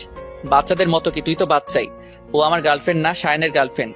আমি এখানে 2টা জীবন বাঁচানোর চেষ্টা করছি আর তুই ঢং করছিস। এবার পিচিটা সবকিছু বুঝতে পেরে কান্না থামিয়ে চোখের পানি মুছে একটা হাসি দিয়ে আমাকে বলল, সরি। এবার পিচিটার কাণ্ড দেখে আমারই হাসি চলে এলো। একটু আগে কি কান্নাটাই না করলো, আর এখন হাসছে। হা হা হা, পিচি একটা। এতক্ষণ জেনিয়া আমাদের দিকে তাকিয়েছিল। জেনিয়া আমাদের দিকে তাকিয়ে হাসছে। আমি বললাম, তো কি সিদ্ধান্ত নিলে জেনিয়া? আমি পালিয়ে যেতে প্রস্তুত ভাইয়া। পরের দিনই সায়ান আর জেনিয়া চট্টগ্রাম পালিয়ে যায়। আর মাত্র 7 দিন বাকি আমার আর পিচিটার ডিভোর্স পেপার আসতে। পিচিটা আমার সাথে এমন ব্যবহার করে বোঝাই যায় না যে আর মাত্র কয়েকদিন পর ওর সাথে আমার ডিভোর্স হবে। আজ আমার ফ্রেন্ড রিহানের বার্থডে। রাতে পিচিটাকে বললাম, এই পিচ্ছি, আমার জন্য অপেক্ষা করো না, রাতে বাসায় ফিরতে আমার দেরি হবে। কেন দেরি হবে কেন? আজ আমার ফ্রেন্ড রিহানের বার্থডে। ও আচ্ছা। মুখে বলছে আচ্ছা, কিন্তু আমি জানি পিচিটা ঠিকই আমার জন্য না খেয়ে বসে থাকবে। রিহান বার্থডে পার্টিটা শুধু আমরা 3 জনকে নিয়েই দিচ্ছে, আমি, রাকিব আর আবির। কেক কাটা শেষে রিহানকে নিয়ে কয়েকটা সেলফি তুলে ফেসবুকে আপলোড দিলাম। তারপর কিছু খাবার খেয়ে আমি ওদের থেকে বিদায় নিয়ে চলে আসছিলাম। তখনই আমাকে রিহান আটকালো আর বলল, কিরে, কোথায় যাচ্ছিস? আসল পার্টিটাই তো হলো না। বলে একটা ব্যাগ থেকে 3টা বোতল বের করলো। কি রে, এসব কিসের বোতল? এইগুলা মদের বোতল। ছি সরা, এখান থেকে আমি এগুলো খাই নাকি? তোরা জানিস না আমি এগুলো খাই না। জানি, তবুও আজ খেতে হবে। আমাকে জোরাজোরি করতে লাগলো। শেষ পর্যন্ত ওদের জোরাজোরিতে বাধ্য হয়ে নাক টিপে হাফ গ্লাস খেলাম। হাফ গ্লাস খাওয়ার পরে আমার নেশা ধরে গেল। আমার আরো খেতে ইচ্ছা করতেছে। আমার পাশে 1 বোতল রাখা ছিল। বোতলটার মুখ খুলে টক টক করে বোতলের অর্ধেক শেষ করতেই আবির আমার হাত থেকে বোতলটা কেড়ে নিল। এই নিয়ান, কি করছিস? আবিরও আমার মতো এসব খায় না। রাকিব আর রিহান অনেক জোরাজোরির পরেও আবির এসব খায় নাই। চল বাড়ি যাবি, চল। আবির আমাকে বাইকে করে বাড়িতে নিয়ে আসলো। আমাকে ঘরের সামনে পৌঁছে দিয়ে আবির চলে গেল। আমার কাছে ঘরের দ্বিতীয় চাবি ছিল, সেটা দিয়েই আমি ঢুকলাম। মাথা ঘুরছে, হাঁটতে পারছি না। কষ্ট করে রুমে আসলাম। দরজা ধাক্কা দিতেই খুলে গেল। পিচিটা বিছানাতে বসা ছিল। আমাকে দেখে উঠে এসে বলল, এতক্ষণে আসলে? আমি কিছু বললাম না। পিচিটার দিকে ঘোর লাগা চোখে তাকিয়ে রইলাম। আজ পিচিটাকে দেখে আমার ভিতরে কি রকম জানি একটা উত্তেজনা ফিল করছি। আমি পিচিটাকে বললাম, এই তুই আমার বউ না? আয় আমার কাছে আয়। এই কি, তোমার মুখ থেকে কিসের ওকে বলতে না দিয়ে ও ঠোঁটে আমার ঠোঁট লাগিয়ে দিলাম। তারপর পিচিটার ঠোঁট ছেড়ে দিয়ে পিচিটাকে ধাক্কা দিয়ে বিছানাতে ফেলে দিলাম। সকালে ঘুম থেকে উঠে বিছানাতে বসলাম। মাথাটা ঝিমঝিম করছে। হঠাৎ আমার খেয়াল হলো আমার শরীরে কোনো কাপড় নেই। কাপড় নাই বলতে একটা সুতাও নেই, শুধু পাতলা একটা চাদর দিয়ে সারা শরীর ঢাকা। কাল রাতের কথা মনে পড়তে আমি চমকে উঠলাম। শিট, এটা আমি কি করলাম? বলেই বিছানাতে একটা ঘুষি দিলাম। আমার প্রায় কান্না চলে আসছে। পাশে তাকিয়ে দেখলাম পিচিটা আছে নাকি। না, পিচিটা নাই। পিচিটাকে দেখলাম গোসল করে চুল মুছতে মুছতে বাথরুম থেকে বেরিয়ে আসছে। লজ্জায় আমার দিকে তাকাতে পারছে না। মাথা নিচু করে আমাকে বলল, বাথরুমে গরম পানি রাখা আছে, গোসল করে নাও। বলেই রুম থেকে বেরিয়ে গেল। আমি রেডি হয়ে ঘর থেকে বেরিয়ে গেলাম। ফিরে এসে পিচিটাকে খুঁজতে লাগলাম। রান্নাঘরে গিয়ে দেখলাম আম্মুর সাথে রান্না করছে। আমি বললাম, এই দিয়া রুমে আসো। পিচিটা রুমে এসে বলল, কিছু বলবে? এটা খেয়ে নাও। কিসের ওষুধ এটা? এটা পিল। পিল শব্দটা শুনে পিচিটা আমার থেকে কয়েক পা পিছিয়ে গেল। মুখটা মলিন করে আমার দিকে হা করে তাকিয়ে রইল। আমি বললাম, সরি, প্লিজ আমাকে মাফ করে দিও। রাতে যে কি হয়েছিল আমার, সত্যি বলছি, তখন আমার কোনো হুঁশ জ্ঞান ছিল না। পিচিটা কোনো কথা বলছে না, শুধু চোখ দিয়ে অনর্গল পানি ঝরে যাচ্ছে। আমি বললাম, প্লিজ তুমি কেঁদো না। তুমি কাঁদলে আমি নিজেকে কোনোদিন ক্ষমা করতে পারবো না। প্লিজ পিলটা খেয়ে নিও। বলে আমি রুম থেকে বেরিয়ে গেলাম। দিয়ার কথায় আসি। দিয়া সেখানে স্তব্ধ হয়ে কিছুক্ষণ দাঁড়িয়ে রইল, তারপর দৌড়ে বাথরুমে ঢুকে গেল। বাথরুমে ঢুকে শাওয়ার ছেড়ে শাওয়ারের নিচে বসে হাউ মাউ করে কান্না করতে লাগলো। এখন দিয়া যত জোরে কান্না করুক না কেন, সে কান্নার আওয়াজ বাইরে যাবে না, তাই ইচ্ছে মতো চিৎকার করে কান্না করতে লাগলো। দিয়া ভেবেছিল কাল রাতের ঘটনার পর নিয়ান আর তাকে দূরে সরিয়ে রাখতে পারবে না। এখন নিয়ান তাকে মেনে নেবে, কিন্তু একটু আগে যখন নিয়ান তার হাতে পিলটা ধরিয়ে দিল তখন মাথায় যেন আকাশ ভেঙে পড়ল। এটুকু একটা পিলকে দিয়ার কাছে মনে হয়েছিল যেন এটা পৃথিবীর সবচেয়ে ভারী একটা জিনিস। সেই ভারী জিনিসটা নিয়ান দিয়ার হাতে ধরিয়ে দিল। আমি রুম থেকে বের হয়ে এসে ড্রয়িং রুমে সোফাতে বসলাম। মনে মনে ভাবতে লাগলাম, আমি কি মেয়েটার সাথে একটু বেশি অপরাধ করে ফেলেছি? আমি যদি মেয়েটাকে স্ত্রী হিসেবে নাই মানতে পারি, তাহলে কেন আমি মেয়েটার সতীত্ব নষ্ট করলাম? নিজেকে নিজের কাছে অনেক অপরাধ বোধ হচ্ছে। মনে হচ্ছে যেন আমি এই পৃথিবীর সবচেয়ে বড় অপরাধী। মেয়েটার জন্য অনেক মায়া হচ্ছে। পিচিটার আর আমার ডিভোর্স পেপার আসতে আর মাত্র 4 দিন বাকি। পিচিটা এখন আমার সাথে আগের মতো কথা বলে না, আগের মতো পাগলামি করে না। কিছু জিজ্ঞেস করলে শুধু সেটার উত্তর দেয়। এখন কলেজে আমাকে ছেড়ে একা একাই চলে যায়। আমি বলেছিলাম আমার সাথে যেতে, কিন্তু পিচিটা বলে সে নাকি একা যেতে পারবে। আমি পিচিটার সেই পাগলামিগুলো অনেক মিস করি। পিচিটার কিছু হলে একটুতেই কেঁদে ফেলা, আমাকে বারবার আব্বুর ভয় দেখানো, এগুলো অনেক মিস করি। আজ বন্ধুদের সাথে কিছুক্ষণ আড্ডা দেওয়ার পর চলে আসলাম পিচিটার কলেজের সামনে। কিছুক্ষণ পর পিচিটা বেরিয়ে আসলো। আমি পিচিটাকে বললাম, বাইকে ওঠো। পিচিটা কিছু না বলে আমাকে পাশ কাটিয়ে একটা রিক্সাতে উঠে গেল। আমি পিচিটার কাণ্ড দেখে বোকা বনে গেলাম। যে মেয়েটা আমার বাইকের পেছনে উঠতে সবসময় পাগল হয়ে থাকতো, সেই মেয়ে আজ আমার সামনে দিয়ে একটা রিক্সাতে উঠলো। আমার কেন জানি বুকের ভেতরটায় অনেক কষ্ট ফিল হচ্ছে। আমার এরকম কষ্ট হচ্ছে কেন?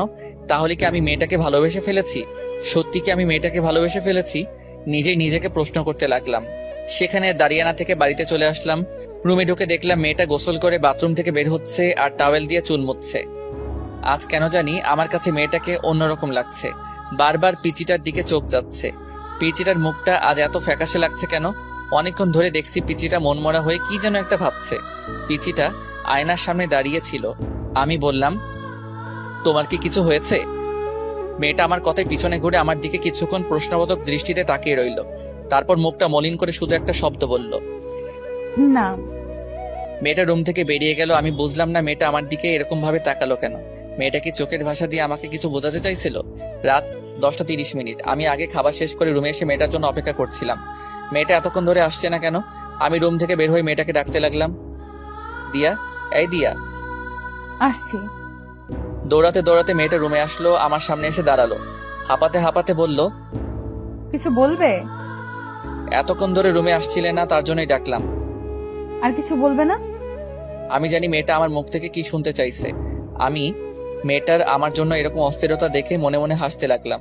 তারপর মুখে একটা হাসি এনে বললাম, না আর কি বলবো। ও। মেয়েটা কিছুক্ষণ নীরব থেকে আবার বলল, আমি কাল সকালে চলে যাচ্ছি। আমি অবাক হয়ে বললাম, চলে যাচ্ছ মানে কোথায় চলে যাচ্ছ? আমাদের ডিভোর্স পেপার চলে এসেছে। সকালে একটা লোক এসে পেপারটা দিয়ে গেছিল। মেয়েটা আলমারি থেকে ডিভোর্স পেপার বের করে আমার সামনে আনলো। তারপর পেপারটা আমাকে দেখিয়ে বলল, এই পেপারটায় সাইন করার আগে আমাকে একটাবার বউ বলে ডাকবে। শুধু একটা বার আমাকে বউ বলে ডাকো প্লিজ। আমি কিছু না বলে রুম থেকে বেরিয়ে গেলাম। ঘরের বাইরে এসে বাইকটা নিয়ে বেরিয়ে পড়লাম। বাইক চালাচ্ছি আর মনে মনে ভাবছি, তোমাকে শুধু একবার না সারা জীবন বউ বলে ডাকবো, আমার পিচ্চি বউ। বাইকের স্পিড বাড়িয়ে দিলাম। একটা ফুলের দোকানের সামনে এসে বাইক থামালাম। তারপর অনেকগুলো গোলাপ ফুল কিনে একটা শাড়ির দোকানে এসে লাল একটা শাড়ি কিনলাম। আজ পিচ্চিটাকে নিয়ে সব আবার নতুন করে শুরু করব। শাড়ি আর গোলাপ নিয়ে একরকম দৌড়েই ঘরে ঢুকলাম। তাড়াহুড়ো করে সিঁড়ি দিয়ে উপরে উঠতে যাব, তখনই সিঁড়িতে একটা হোঁচট খেলাম। হোঁচট খেয়ে আমার পায়ের একটা নখ উল্টে রক্ত বেরোচ্ছে, সেদিকে আমার খেয়াল নাই। রুমে ঢুকে বললাম, দিয়া আমি চলে এসেছি। কিন্তু দিয়াকে রুমে দেখতে পাচ্ছি না কেন? মনে হয় বাথরুমে আছে। বাথরুমের দরজা ধাক্কা দিতে দরজা খুলে গেল না। বাথরুমেও নেই। বেলকনিতে দেখতে যাব, তখনই চোখ পড়লো বিছানাতে। দেখলাম ডিভোর্স পেপার রাখা আছে, তার উপর একটা ছোট্ট কাগজ। আমি ডিভোর্স পেপার হাতে নিয়ে দেখলাম ডিভোর্স পেপারে দিয়ার সাইন। আমার বুকের ভিতর ধুপ করে উঠলো। কাগজটার ভাঁজ খুলে পড়তে লাগলাম। প্রিয় নিয়ান আহমেদ, আজ থেকে তুমি মুক্ত। আজ থেকে তোমাকে আর কখনো পিচ্চির জ্বালা সহ্য করতে হবে না। চলে যাচ্ছি সব ছেড়ে। কোথায় যাচ্ছি আমি নিজেও জানি না। তুমি হয়তো ভেবেছিলে যে আমি আমাদের বাড়িতেই যাব। না, আমি যে ওই বাড়িতে যেতে পারবো না। কি মুখ নিয়ে যাব ওই বাড়িতে? আব্বুকে গিয়ে আমি কি বলবো? তোমাকে বলেছিলাম যে সকালে যাব, কিন্তু একটু আগে তোমাকে যখন বললাম আমাকে একবার বউ বলে ডাকতে, তুমি আমার থেকে মুখ ফিরিয়ে বাইরে চলে গেলে। তখনই বুঝে গেলাম আমাকে তোমার আর সহ্য হচ্ছে না। তাই সকাল পর্যন্ত থেকে তোমার অসহ্যের কারণ হতে চাই না। চলে গেলাম। তোমার মুখে সেই পিচ্চি শয়তানের ডাকটা অনেক মিস করব। ভালো থেকো আর সুন্দর একটা বড় মেয়েকে বিয়ে করো। তোমার তো আবার পিচ্ছি মেয়েদের সহ্য হয় না, এতে তোমার পিচ্ছি বউ। চিঠিটা পড়ার পর আমার চোখ ঝাপসা হয়ে আসছিল। সারা পৃথিবীটা যেন আমার চোখের সামনে ঘুরছিল। সাথে সাথে সেখানে বসে পড়লাম। জোরে একটা চিৎকার দিলাম, দিয়া তুমি এটা কি করলে দিয়া? আমি তোমাকে কোথাও যেতে দিব না। বলেই দৌড়ে রুম থেকে বেরিয়ে গেলাম। বাইক স্টার্ট দিয়ে কোন দিকে যাব কিছুই বুঝতে পারছি না। অতঃপর কোনো দিশা না পেয়ে সামনের দিকে যেতে লাগলাম। দিয়ার কথায় আসে। রাস্তা দিয়ে আনমনে হাঁটছে দেয়া, চোখ দিয়ে অঝোর বৃষ্টি পড়ছে, বাতাসে চুলগুলো উঠছে। কোথায় যাচ্ছে সে নিজেও জানে না, শুধু এটা জানি যে নিয়ানের জীবন থেকে অনেক দূরে চলে যাবে। নিয়ানকে সে নিজের জীবনের চাইতেও বেশি ভালোবাসে। সেই ছোটবেলা থেকে নিয়ান তার মনে জায়গা করে আছে। আজ সেই মনের মানুষটাকে ছেড়ে অনেক দূরে চলে যাচ্ছে সে। দিয়া মনে মনে ভাবছে, সে কি দূরে চলে গেলে নিয়ানকে ভুলে থাকতে পারবে? আবার নিজেকে নিজে উত্তর দিচ্ছে, নিজেকে ভুলতে পারে কিন্তু নিয়ানকে কোনোদিনও ভুলতে পারবে না। এসব ভাবতে ভাবতে কোনো সময় যে রাস্তার মাঝখানে চলে এসেছে সে নিজেও জানে না। পেছন থেকে হঠাৎ একটা কার এসে দিয়াকে অনেক জোরে ধাক্কা দিল। দিয়া ছিটকে অনেক দূরে গিয়ে পড়ল। আস্তে আস্তে চোখ বন্ধ হয়ে আসছে দিয়ার। চোখে বন্ধ করার আগে চোখে ঝাপসা দেখতে পেল। একটা লোক তাকে পাচাকোলা করে কোলে তুলেছে। অন্য হয় দিয়াকে এদিক সেদিক খুঁজে বেড়াচ্ছি, কিন্তু কোথাও খুঁজে পাচ্ছি না। কোথায় গেল মেয়েটা? তাহলে কি মেয়েটাকে আর খুঁজে পাবো না? আর খুঁজে পাবো না সেই কথা মনে পড়তেই বাইক থামিয়ে বাইক থেকে নেমে সেখানে রাস্তার পাশে বসে পড়লাম। তাহলে আমি কি আমার পিচিটাকে হারিয়ে ফেলেছি? না, এটা হতে পারে না। বলে জোরে একটা চিৎকার দিলাম, দিয়া। চিৎকার করে কান্না করতে লাগলাম আর জোরে জোরে বলতে লাগলাম, দিয়া তুমি কোথায়? প্লিজ আমাকে ছেড়ে কোথাও যেও না দিয়া। দিয়া আমি তোমাকে অনেক ভালোবাসি দিয়া। এই পিচি শয়তানি, তুই শুনতে পারছিস? আমি তোকে অনেক ভালোবাসি। হাওয়া করে কান্না করতে লাগলাম। এই দিয়া, তুমি আমার থেকে একবার বউ ডাক শুনতে চেয়েছিলে না? এই যে আমি তোমাকে বউ ডাকছি। বউ, এই বউ তুমি কোথায়? বউ তুমি শুনতে পারছো আমি তোমাকে বউ ডাকছি? ইয়া আল্লাহ, তুমি আমার পিচ্ছি বউকে আমার কাছে এনে দাও। আমি যে ওকে ছাড়া বাঁচবো না আল্লাহ, সব দোষ আমার। বলেই পাশে ল্যাম্পপোস্টে নিজের মাথা বাড়ি দিতে লাগলাম। বাড়ি দিতে দিতে একসময় আমার মাথা দিয়ে রক্ত ঝরতে লাগলো। তবু আমি থামছি না, মাথা বাড়ি দিয়েই চলছি। হঠাৎ আমার চোখে অন্ধকার হয়ে আসলো, আমার মাথা ঘুরতে লাগলো। তারপর আমি মাটিতে লুটিয়ে পড়লাম। এরপরে কি হয়েছিল আমার আর কিছু মনে নাই।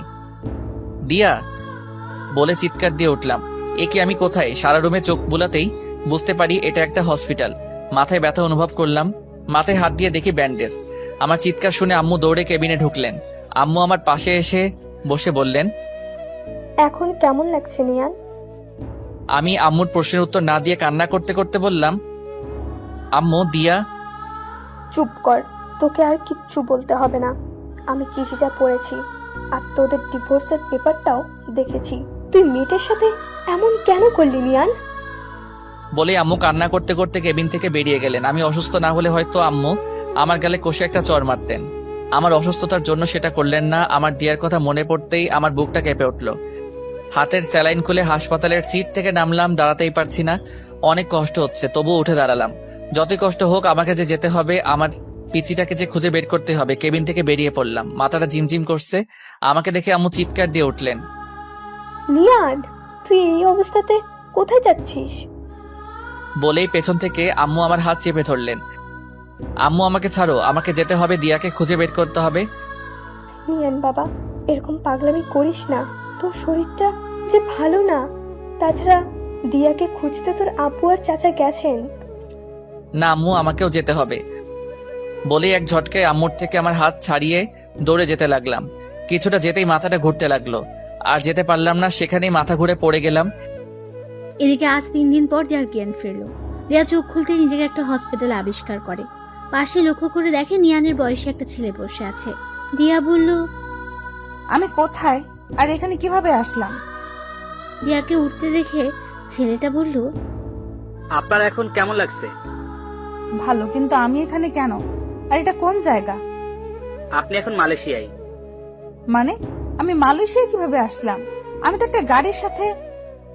দিয়াকে আটকে ছেলেটা বলল, হ্যাঁ, সেদিন আপনি আমার গাড়ির সাথে ধাক্কা খেয়েছিলেন। ধাক্কা অনেক জোরে লেগেছিল, আপনার অনেক ব্লিডিং হচ্ছিল। আমি আপনাকে সেখানকার একটা হসপিটালে নিয়ে যাই। অনেকক্ষণ আপনার চিকিৎসা চলার পর ডাক্তার বেরিয়ে এসে বলল 72 ঘন্টার ভেতরে আপনার জ্ঞান না ফিরলে আপনাকে আর বাঁচানো সম্ভব হবে না। অতবার উন্নত চিকিৎসার জন্য সেদিনই আপনাকে আমি মালয়েশিয়ায় নিয়ে আসি। আর আজ ঠিক 71 ঘন্টা পর আপনার জ্ঞান ফিরল। আপনি আমাকে কেন বাঁচালেন? আমি মরে গেলেই তো ভালো হতো। আমার সামনে একজন মানুষ মারা যাবে সেটা আমি চেয়ে চেয়ে দেখবো? তাও আবার আমার গাড়ির সাথে অ্যাক্সিডেন্ট হয়েছে। আচ্ছা, আপনি সেদিন মাঝ রাস্তায় দিয়ে হাঁটছিলেন কেন? আর মরে গেলে ভালো হতো, এটা কেন বলছেন? দিয়া নিয়ানের সাথে ঘটে যাওয়া সব ঘটনাই ছেলেটাকে বলল। সব বলার পর ছেলেটার দিকে তাকাতেই দেখলো ছেলেটার চোখে পানি। ছেলেটা বলল, একটা মেয়ে একটা ছেলেকে এতটা ভালোবাসতে পারে? দিয়া কিছু বলল না, শুধু চোখ দিয়ে পানি ঝরছে। ছেলেটা আবার বলল, ওই বজ্জাত ছেলেটা কি করে পারলো আপনার মতো একটা মিষ্টি মেয়েকে কষ্ট দিতে? প্লিজ ওকে কিচ্ছু বলবেন না, ও অনেক ভালো ছেলে। আপনাকে এত কষ্ট দেওয়ার পরও আপনি বলছেন ছেলেটা ভালো? আমি যে ওকে আমার জীবনের চাইতেও বেশি ভালোবাসি, তাই ও যতই খারাপ হোক আর আমাকে যতই কষ্ট দেখ না কেন, আমার কাছে ও ভালোই থাকবে। যে ছেলেটা আপনাকে এত অবহেলা কষ্ট দিল আর আপনি তাকেই বলছেন ভালো? আচ্ছা, আপনার নামটাই জানা হলো না। আমি দিয়া। আর আমি আরিয়ান চৌধুরী। আমি হলাম এই চৌধুরী সাহেবের মা। দিয়া দেখতে পেল কথাটা বলতে বলতে একজন মহিলা কেবিনে ঢুকছেন। আরিয়ান মহিলাটাকে দেখিয়ে বলল, দিয়া, উনি আমার আম্মু। দিয়া মুখ দিয়ে সালাম দিল, তারপর বলল, উনি এখানে? আমরা এখানে মালয়েশিয়ায় থাকি। এখন কেমন লাগছে মা? জি ভালো আন্টি। আমাকে আন্টি না, মা বলে ডেকো। জানো, কালকে যখন তোমাকে আমি প্রথম দেখি তখনই আমার মায়ের কথা মনে পড়ে যায়। তোমাকে দেখতে হুবহুব আমার মায়ের মতো। কথাগুলো বলে শেষ করেই চোখের পানি মুছলেন। রিয়া বুঝতে পারলো ওরা দুজনে অনেক ভালো মনের মানুষ। তারপর বলল, আচ্ছা ঠিক আছে, ডাকবো। আচ্ছা মা, তুমি এখন একটু রেস্ট নাও, আমরা বাইরে যাই। বলে ওরা চলে গেলেন। আরিয়ান চৌধুরীর পরিচয়টা একটু ভালো করে দিয়ে দেয়। আরিয়ান চৌধুরী অনেক বড় একজন বিজনেসম্যান। বিজনেসটা ওর বাবারই, কিন্তু 2 বছর আগে ওর বাবা মারা যাওয়াতে পুরো বিজনেসটা ওকে সামলাতে হচ্ছে। বাংলাদেশ আর মালয়েশিয়া মিলে 3টা কোম্পানি আছে ওদের, তাই আরিয়ান চৌধুরী মালয়েশিয়ায় পরিবার নিয়ে থাকে। পরিবার বলতে ওর মা আর ছোট্ট একটা বোনকে নিয়ে তার পরিবার। 7 দিন পর আজ দিয়াকে হসপিটাল থেকে বাড়িতে যাওয়ার অনুমতি দিয়েছে, কিন্তু দিয়া ভাবতে লাগলো তার তো কোনো বাড়ি নেই, সে এখন কোথায় যাবে। এসব ভাবছিল তখনই আরিয়ান চৌধুরী ও তার মা ঢুকলো। আরিয়ান বলল, চলেন, আজ আপনাকে হসপিটাল থেকে ছেড়ে দিয়েছে। কিন্তু আমি কোথায় যাব? কোথায় যাবে মানে? আমাদের বাড়িতে যাবে। কিন্তু আমি আপনাদের বাড়িতে কোন পরিচয়ে যাব? আমার তো আর কোনো পরিচয় নাই। আমাদের বাড়িতে যেতে তোমার কোনো পরিচয় লাগবে না মা। আম্মু, উনি যখন পরিচয় চাইছেন তাহলে ওনাকে একটা পরিচয় দিলে সমস্যা কোথায়? কি পরিচয় দিবি তুই ওকে? আমার বউয়ের পরিচয়। মানে? আরে আরে, আপনি এত ভয় পাবেন না। আমি আপনাকে সত্যিকারের বউ হতে বলছি না, শুধু আপনার পরিচয়টা হবে আপনি আমার বউ। কিন্তু আর কোনো কিন্তু না, এবার বাড়িতে চলুন। এদিকে আমি হাসপাতাল থেকে বাড়িতে এসে পাগলের মতো হয়ে গেলাম। প্রত্যেকদিন দিয়াকে খুঁজতে বের হই, কিন্তু কোথাও খুঁজে পাই না। সারা বাংলাদেশের অলিগলি সব খুঁজলাম, কিন্তু কোথাও খুঁজে পেলাম না। এভাবে প্রত্যেকদিন মেয়েটাকে পাগলের মতো খুঁজে বেড়াই, যে মেয়েটাকে আমি সহ্যই করতে পারতাম না। আজ সেই মেয়ের জন্য প্রত্যেক রাত কান্না করে বালিশ ভিজাই। এভাবে দিয়ার অপেক্ষায় কেটে গেল অনেক নির্ঘুম রাত, কেটে গেল 5-5টা বছর। এর মধ্যে দিয়ার কথা প্রায় সবাই ভুলেই গেছে। সবাই বলছে দিয়া নাকি আর ফিরে আসবে না, ও নাকি মারা গেছে। চাচা চাচিও অনেক কষ্ট করে হলেও সেটা মেনে নিয়েছেন, কিন্তু আমি এখনো দিয়ার পথ চেয়ে বসে আছি। আমার বিশ্বাস দিয়া একদিন না একদিন ফিরে আসবেই। এর মধ্যে আব্বু আম্মু অনেকবার বলেছেন যে বিয়ে করে নতুন করে জীবন শুরু করতে, কিন্তু আমি ওদের বারবার বলে দিচ্ছি যে দিয়ার অপেক্ষায় সারা জীবন পার করে দিতে পারবো। আজ আব্বু হঠাৎ রুমে এসে বললেন, তুই কি এভাবেই জীবনটা শেষ করে দিবি? তোর কি মনে হয় মেয়েটা এখনো বেঁচে আছে? আর বেঁচে থাকলেও কি তোর জন্য বসে আছে নাকি? বেঁচে থাকলেও হয়তো কারোর সাথে বিয়ে হয়ে সংসার করছে। আব্বু প্লিজ, তোকে আমি 2টা অপশন দিচ্ছি, বিয়ে কর নয়তো চাকরি বাকরি কিছু একটা করে জীবনটা নতুন করে শুরু কর। কিছুক্ষণ চুপ থেকে বললাম, ওকে আব্বু, আমি চাকরি করব। আব্বু একটা স্বস্তির নিঃশ্বাস ফেলে চলে গেলেন। পরের দিন আমি একটা চাকরির ইন্টারভিউ দিতে যাই। ইন্টারভিউ দেওয়ার পর আমাকে কিছুক্ষণের জন্য ওয়েটিং এ রাখে।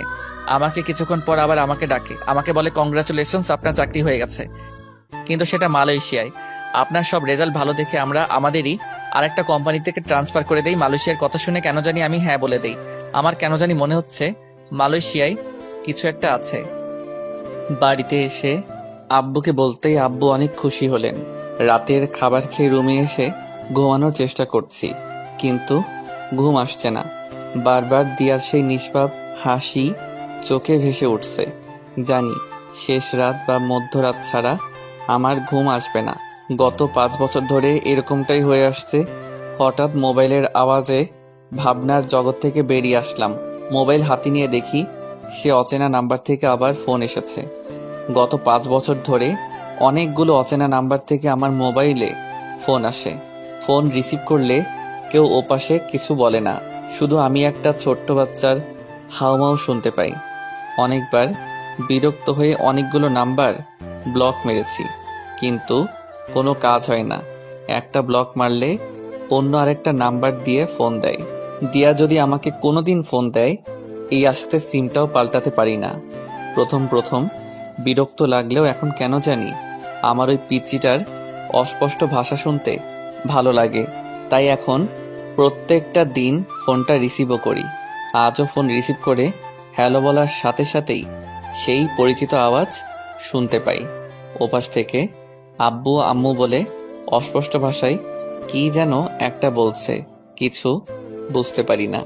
শুধু এই আব্বু আম্মু ডাকটাই বুঝতে পারি। আজকে আমি মালয়েশিয়ায় যাচ্ছি। বাড়িতে সবার থেকে বিদায় নিয়ে এয়ারপোর্টে চলে আসলাম। এয়ারপোর্টে এসে ওই দিন যেই লোকটা আমার ইন্টারভিউ নিয়েছিল সেই লোকের সাথেই আরো অনেকগুলো লোকজন দেখতে পারলাম। পরে জানতে পারলাম ওরাও আমার মতোই মালয়েশিয়াতে চাকরি করতে সিলেক্ট হয়েছে। ওদের মধ্যে একজনের সাথে আমার অনেক ভাব জমে গেল। ওর নাম জিসান। বিমানে আমার পাশের সিটেই বসেছিল। ওর সাথে মিশে বুঝতে পারলাম ছেলেটা একটু বেশি চঞ্চল টাইপের, অনেক বেশি কথা বলে। ফ্লাইট ল্যান্ড করলো মালয়েশিয়ায়।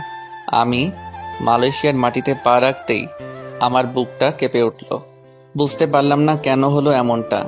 মালয়েশিয়া নামটা শোনার পর থেকেই আমার কেমন যেন অদ্ভুত একটা ফিলিংস কাজ করছিল। আমরা যে কোম্পানিতে কাজ করতে আসছি সেই কোম্পানিরই কয়েকজন লোক এসে আমাদের একটা হোটেলে নিয়ে গেল। আজকে রেস্ট নিয়ে কালকে থেকে অফিস। আমি হোটেলে এসে আমার রুমে ঢুকলাম। ফ্রেশ হয়ে বসে আছি।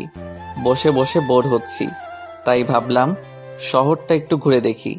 রুম থেকে বের হতেই জিসানের সামনে পড়লাম। জিসান আমাকে দেখে হেসে বলল, কি ভাই, কোথায় বের হচ্ছেন? আসলে রুমে বসে বসে বোর হচ্ছিলাম, তাই একটু ঘুরতে যাচ্ছি। আমিও সেম ভাই, চলেন আমিও যাব আপনার সাথে। তাহলে তো ভালোই হলো, আমাকেও একা একা ঘুরতে হবে না। চলেন। কোথায় যাওয়া যায় বলেন তো? আমি তো এখানকার জায়গা তেমন চিনি না। আমি চিনি ভাই, চলেন ভাই, আমরা এখানকার সব থেকে বড় শপিং মলে যাই। অনেক সুন্দর একটা শপিং মল। আমারও একটা জিনিস কিনতে হবে, জিনিসটাও কিনলাম আর ঘোরাঘুরিও করলাম। আচ্ছা চলুন। একটা ট্যাক্সি নিয়ে শপিং মলের সামনে এসে নামলাম। সত্যি শপিং মলটা অনেক বড় এবং সুন্দর। শপিং মলের ভিতরে ঢুকতে আমার শরীরে একটা কঠিন ঠান্ডা বাতাস লাগলো আর আমার বুকের ভিতর ধুকধুক করতে লাগলো। আমি সেখানটায় দাঁড়িয়ে হার্টবিটের ধুকধুকানি ফিল করতে লাগলাম। আমার এরকম হচ্ছে কেন? জিসান বলল, কি ভাই, এখানে দাঁড়িয়ে আছেন কেন আর কি ভাবছেন? আমি এই শপিং মলে ঢোকার সাথে সাথেই আমার শরীরে কি রকম জানি ঠান্ডা বাতাস লাগলো। আরে ভাই, এটা এসির বাতাস। না, এটা এসির বাতাস হতে পারে না। এসির বাতাস এত মোলায়েম আর কঠিন না, আর এই বাতাসটা একেবারে আমার বুকের ভিতর লেগেছে। আরে ভাই, কি সব আবল তাবল বলছেন? আমি জোরে একটা নিঃশ্বাস ফেলে বললাম, না কিছু না, চলেন। তারপর জিসানকে নিয়ে লিফটে করে শপিং মলটার 3 তলাতে উঠলাম। জিসান ঘুরে ঘুরে টি শার্ট দেখছে, হয়তো টি শার্ট কেনার জন্যই আসছে। আমি আর ওকে জিজ্ঞেস করলাম না। জিসান একটা টি শার্ট হাতে নিয়ে চেঞ্জ রুমে গেল। আমার একটা শার্ট অনেক ভালো লাগছে, সেই শার্টটাই নেড়ে চেড়ে দেখছিলাম। হঠাৎ আমার চোখ আটকে গেল একটা মেয়ের উপর। মেয়েটা আমার ঠিক উল্টো দিকে মুখ করে লিফটের সামনে দাঁড়িয়ে আছে। মেয়েটাকে আমার এত চেনা চেনা লাগছে কেন? আমি মেয়েটার মুখ দেখতে না পারলেও আমার কেন জানি মনে হচ্ছে মেয়েটা আমার অনেক দিনের চেনা কেউ। আমার হার্টবিট অনেক স্পিডে দৌড়াচ্ছে। দৌড়ে আমি মেয়েটার কাছে যেতে লাগলাম। আমি দৌড়ে মেয়েটার কাছে যাওয়ার আগেই মেয়েটা লিফটে উঠে গেল। আমি লিফটের সামনে এসে দেখলাম লিফট লেগে গেছে। সেখানে দাঁড়িয়েই হাঁপাতে লাগলাম। হঠাৎ চোখ পড়ল পাশের সিঁড়ির উপর। আমি দৌড়ে সিঁড়ি দিয়ে নামতে লাগলাম। নিচতলায় আসতেই দেখলাম মেয়েটা শপিং মল থেকে বের হয়ে যাচ্ছে। আমিও দৌড়ে শপিং মল থেকে বের হতেই দেখলাম মেয়েটা একটা গাড়িতে উঠে গেছে। গাড়িতে কালো গ্লাস থাকাতে তখনও আমি মেয়েটাকে দেখতে পাই নাই। গাড়িটা অনেক স্পিডে চলে গেল। আমি সেখানে দাঁড়িয়ে রইলাম। পিছন থেকে জিসান ডাকতে ডাকতে আসলো। নিয়ান ভাই, নিয়ান ভাই। আমার পাশে এসে হাঁপাতে লাগলো। আবার বলল, কি ভাই, শপিং মল থেকে এভাবে দৌড়ে বের হচ্ছিলেন কেন? পিছন থেকে আমি এত ডাকলাম, আপনি শুনলেনই না। পরে বলবো, এখন হোটেলে চলুন। পরের দিন সকালে রেডি হয়ে অফিস যাওয়ার জন্য হোটেলের বাইরে আসলাম। পিছন থেকে জিসান এসে বলল, কি ভাই, আমাকে ফেলেই চলে যাচ্ছেন? আমি ভাবলাম আপনি হয়তো নিচে আছেন, তাই আমি নিচে আসলাম। অফিসের বাস এসে আমাদের নিয়ে গেল। অফিসে আসলাম। অফিসে ঢোকা মাত্রই সেই দিন শপিং মলের মতো একটা ঠান্ডা বাতাস লাগলো। আমি অফিসের ভিতর ঢুকেই কেন জানি অস্থির অস্থির লাগছে। পিয়ন এসে বলল, সবাই এক এক করে ম্যাডামের সঙ্গে মিট করে আসুন। একজন একজন করে একটা রুমে যাচ্ছে আর 4-5 মিনিট পর পর বেরিয়ে আসছে। এইভাবে এক এক করে সবাই গেল। আমি এখনো বসে আছি। জিসান এসে বলল, ভাই যান যান, ভেতরে যান, আর গিয়ে পরি দেখে আসুন। কি বলছেন কি? পরি কোত্থেকে আসলো? আরে ভাই, এই পরি সেই পরি না, এটা মানুষ পরি। মানে আমাদের বসটা দেখতে একেবারে পরির মতো। আমাদের কি মেয়ে বস নাকি? ভাই, তাড়াতাড়ি যান। আমি উঠে আমাদের বস মানে মেয়েটার দরজার পাশে এসে বললাম, may I come in madam? Yes, come in. মেয়েটার কণ্ঠ শুনে আমি চমকে উঠলাম। চোখ তুলে তাকাতেই আমি স্তব্ধ হয়ে দাঁড়িয়ে রইলাম। আমি কি দেখছি? আমি নিজের চোখকে বিশ্বাস করতে পারছি না। তখন আমার মুখ দিয়ে শুধু একটা শব্দ বেরিয়ে আসলো, দিয়া তুমি? আমি আমার নিজের শরীরে একটা চিমটি কেটে চোখ বন্ধ করে আবার তাকালাম। আমি ঠিকই দেখছি, দিয়া আমার সামনে, আমার পিচ্চি বউ আমার সামনে। কিন্তু এটা কোন দিয়া? এটা কি সেই পিচ্চিটা? পিচ্চিটা তো এখন পিচ্চি নাই, অনেক বড় হয়ে গেছে। এদিকে দিয়া আমাকে দেখে চেয়ারে বসে থাকতে পারলো না, চেয়ার থেকে উঠে দাঁড়ালো। মুখটা হা করে আমার দিকে অবাক দৃষ্টিতে তাকিয়ে রইল, আর গাল বেয়ে চোখের পানি গড়িয়ে পড়ছে। আমি যেই দিয়ার কাছে এগিয়ে গিয়ে কিছু বলতে যাব, তখনই আমার পিছন থেকে একটা বাচ্চা বলে উঠল, আম্মু। আমি পিছনে তাকিয়ে দেখলাম একটা লোকের কোলে 3 থেকে 4 বছর বয়সী একটা বাচ্চা। লোকটা হয়তো ড্রাইভার, কিন্তু বাচ্চাটা আম্মু বলল কাকে? বাচ্চাটা সেই ড্রাইভারটার কোল থেকে নেমে ছোট ছোট পায়ে দৌড়ে গিয়ে আম্মু আম্মু বলতে বলতে দিয়ার কোলে উঠল। আমার মাথায় যেন আকাশ ভেঙে পড়ল। তার মানে সেদিনের আব্বুর কথাটাই সত্যি হলো। দিয়া অন্য কারোর সাথে বিয়ে হয়ে সংসার করছে, আর তার প্রমাণ হলো এই বাচ্চাটা। আমার সেখানে দাঁড়িয়ে থাকতে কষ্ট হচ্ছে, বুকের ভিতর অনেক কষ্ট ফিল হচ্ছে। মনে হচ্ছে কেউ বুকে হাতুড়ি দিয়ে পিটাচ্ছে। আমি কিছুক্ষণ ওদের মা মেয়েকে দেখে কেবিন থেকে বেরিয়ে যেতে লাগলাম। পিছন থেকে দিয়া ডাক দিল, এই যে শুনুন। আমি ঘুরে দিয়ার চোখের দিকে তাকালাম। দিয়া একবার আমার চোখের দিকে তাকিয়ে আবার চোখ নিচে নামিয়ে বলল, অফিসের বসকে কোনোদিন নাম ধরে ডাকতে নেই, এই ভুলটা যেন আর না হয়। আমি দিয়ার কণ্ঠে রাগ মান অভিমান ফিল করলাম। কিছুক্ষণ দিয়ার দিকে তাকিয়ে থেকে বললাম, জি ম্যাডাম। বলে আমি আবার বেরিয়ে যেতে লাগলাম। পিছন থেকে দিয়ার মেয়েটা দৌড়ে এসে আমার হাত ধরলো আর তুতলিয়ে তুতলিয়ে বলল, আঙ্কেল, আমি তোমাকে চিনি। আমি মেয়েটাকে কোলে নিয়ে গালে একটা চুমু দিয়ে বললাম, কিভাবে চিনো মামুনি? তোমাকে আমি আম্মুর ফোনে দেখেছি। মেয়েটার কথা শুনে আমি দিয়ার দিকে তাকালাম। দিয়া মেয়েটাকে ধমক দিয়ে বলল, হিয়া, এদিকে আসো বলছি। না, আমি যাব না, আমি আঙ্কেলের কাছে থাকবো। বলেই আমার গলা 2 হাত দিয়ে শক্ত করে জড়িয়ে ধরলো। তিয়া রেগে সেখান থেকে উঠে এসে মেয়েটাকে আমার কোলে থেকে টেনে নিয়ে নিল। মেয়েটা কান্না শুরু করে দিল, তারপর অন্যদিকে মুখ করে দিয়া বলল, আপনি এখন আসতে পারেন, আর গিয়ে আপনার কাজ শুরু করে দেন। আমি সেখান থেকে বেরিয়ে আসলাম। নিয়ান বেরিয়ে যাওয়ার সাথে সাথে দিয়া ক্যাবিনের দরজাটা লক করে এসে কান্না করতে লাগলো। দিয়ার চিৎকার দিয়ে কান্না করতে ইচ্ছে করছে, কিন্তু অফিস বলে সেটা করতে পারছে না। দিয়া হাত দিয়ে মুখ চেপে কান্না করতে লাগলো। কান্না করছে আর বলছে, আমি কি করে পারলাম আমার নিয়ানের সাথে এরকম ভাবে কথা বলতে? যাকে আমি আমার জীবনের চাইতেও বেশি ভালোবাসি তাকে আমি কি করে পারলাম এরকম অপমান করতে? এগুলো বলছে আর মুখ চেপে কান্না করছে দিয়া।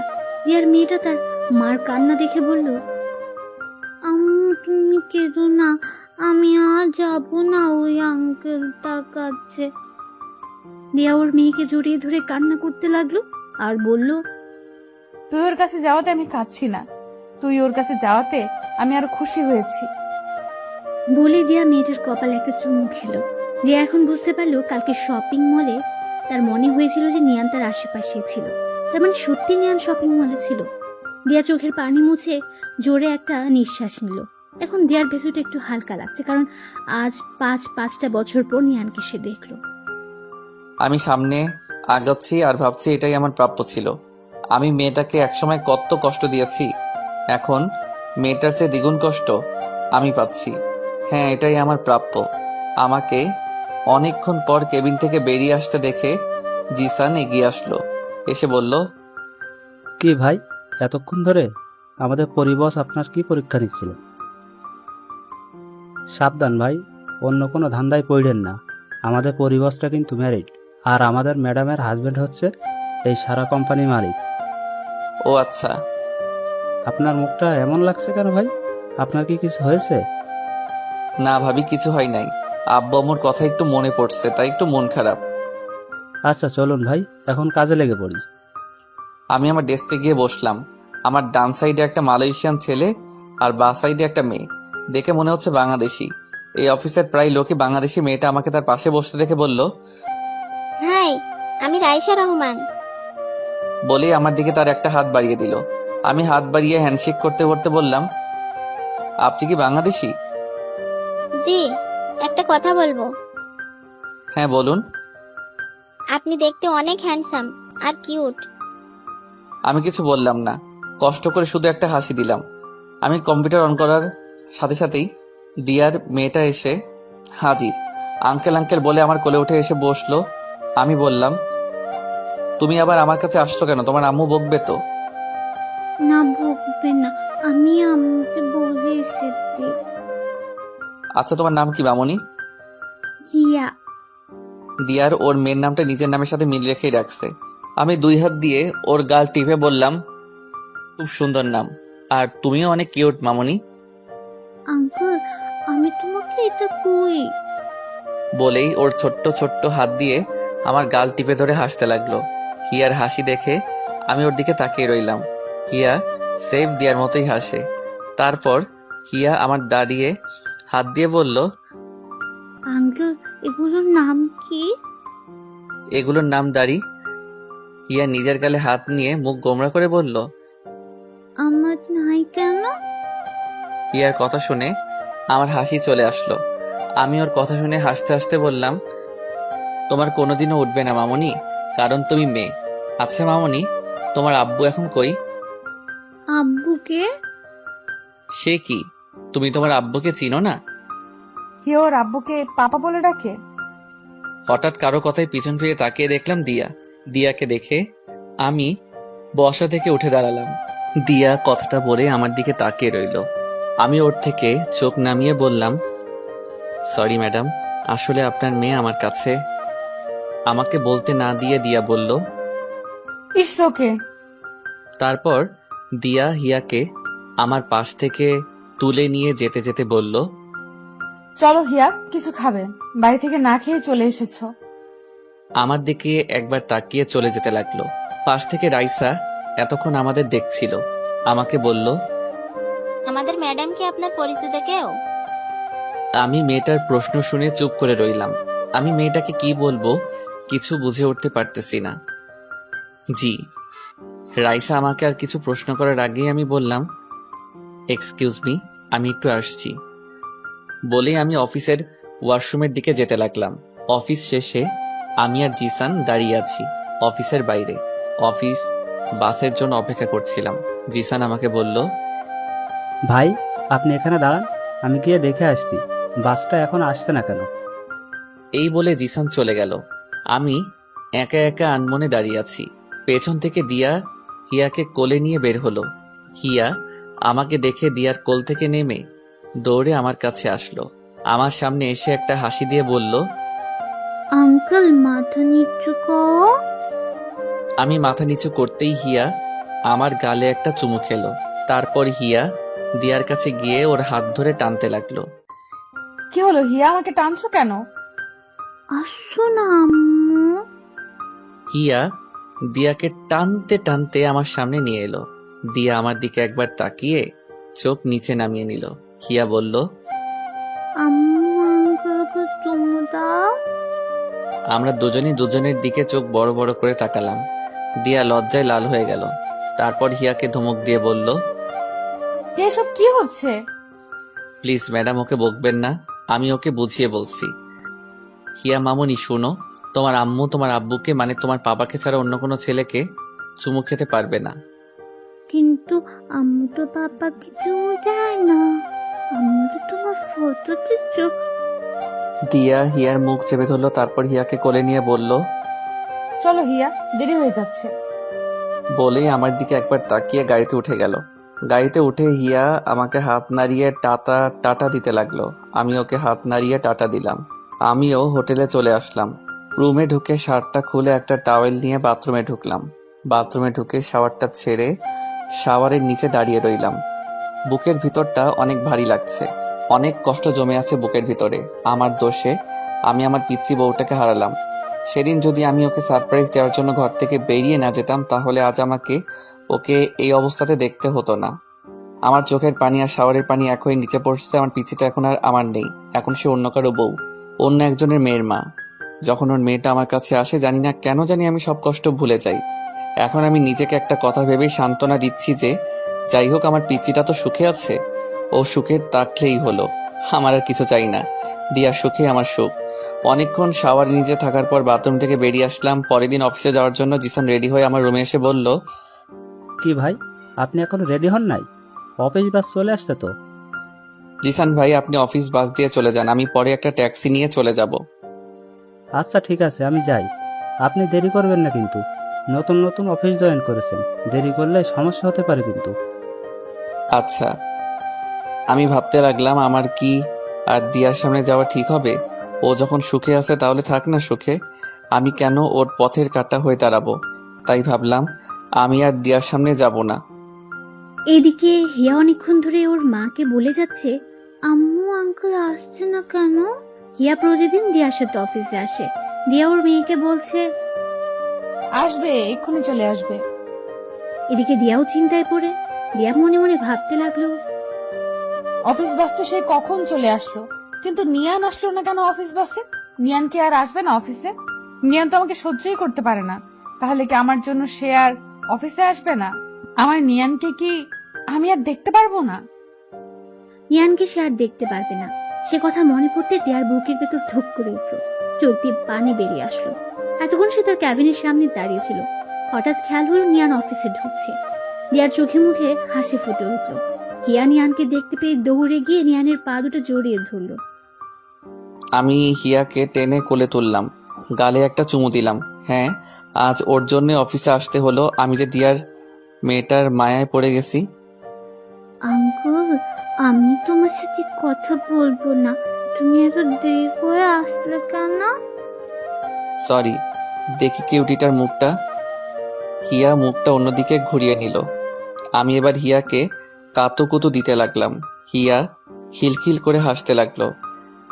দিয়া ওদের দেখে একটা হাসি দিয়ে চোখ মুছে জোরে একটা নিঃশ্বাস ফেলে ক্যাবিনে চলে গেল। আমি সারাদিন হিয়াকে নিয়ে মেতে রইলাম। মেয়েটা অনেক পাকা পাকা কথা বলছে, আর আমি সেই কথা শুনে হাসতে হাসতে ফেটে পড়ছি। দিয়া বারবার ক্যাবিন থেকে বের হয়ে এসে কিছুক্ষণ ওদের দেখে, তারপর একটা হাসি দিয়ে আবার নিজের ক্যাবিনে চলে যায়। এভাবে সারাটা দিন কেটে গেল। জিসান এসে বলল, ভাই হোটেল যাবেন না? অফিস তো শেষ হয়ে গেল। আমার যাওয়ার কথা শুনেই হিয়া আমার গলা জড়িয়ে ধরল। না আঙ্কেল, যাবে না। জিসান ভাই, আপনি অফিস বাস দিয়ে চলে যান, আমি সকালের মতো ট্যাক্সি দিয়ে চলে যাব। জিসান চলে গেল। কিছুক্ষণ পর দিয়া কেবিন থেকে বেরিয়ে আমাদের কাছে এসে হিয়াকে বলল, হিয়া আসো, আমরা বাসায় যাব। না, আমি যাব না। চলেন আমি আপনাদের গাড়িতে তুলে দিয়ে আসছি। অফিসের বাইরে এসে দিয়ার গাড়ির সামনে আসলাম। দিয়া আগে গিয়ে গাড়িতে বসলো। আমি হিয়াকে বললাম, হিয়া আমার দিকে তাকাও।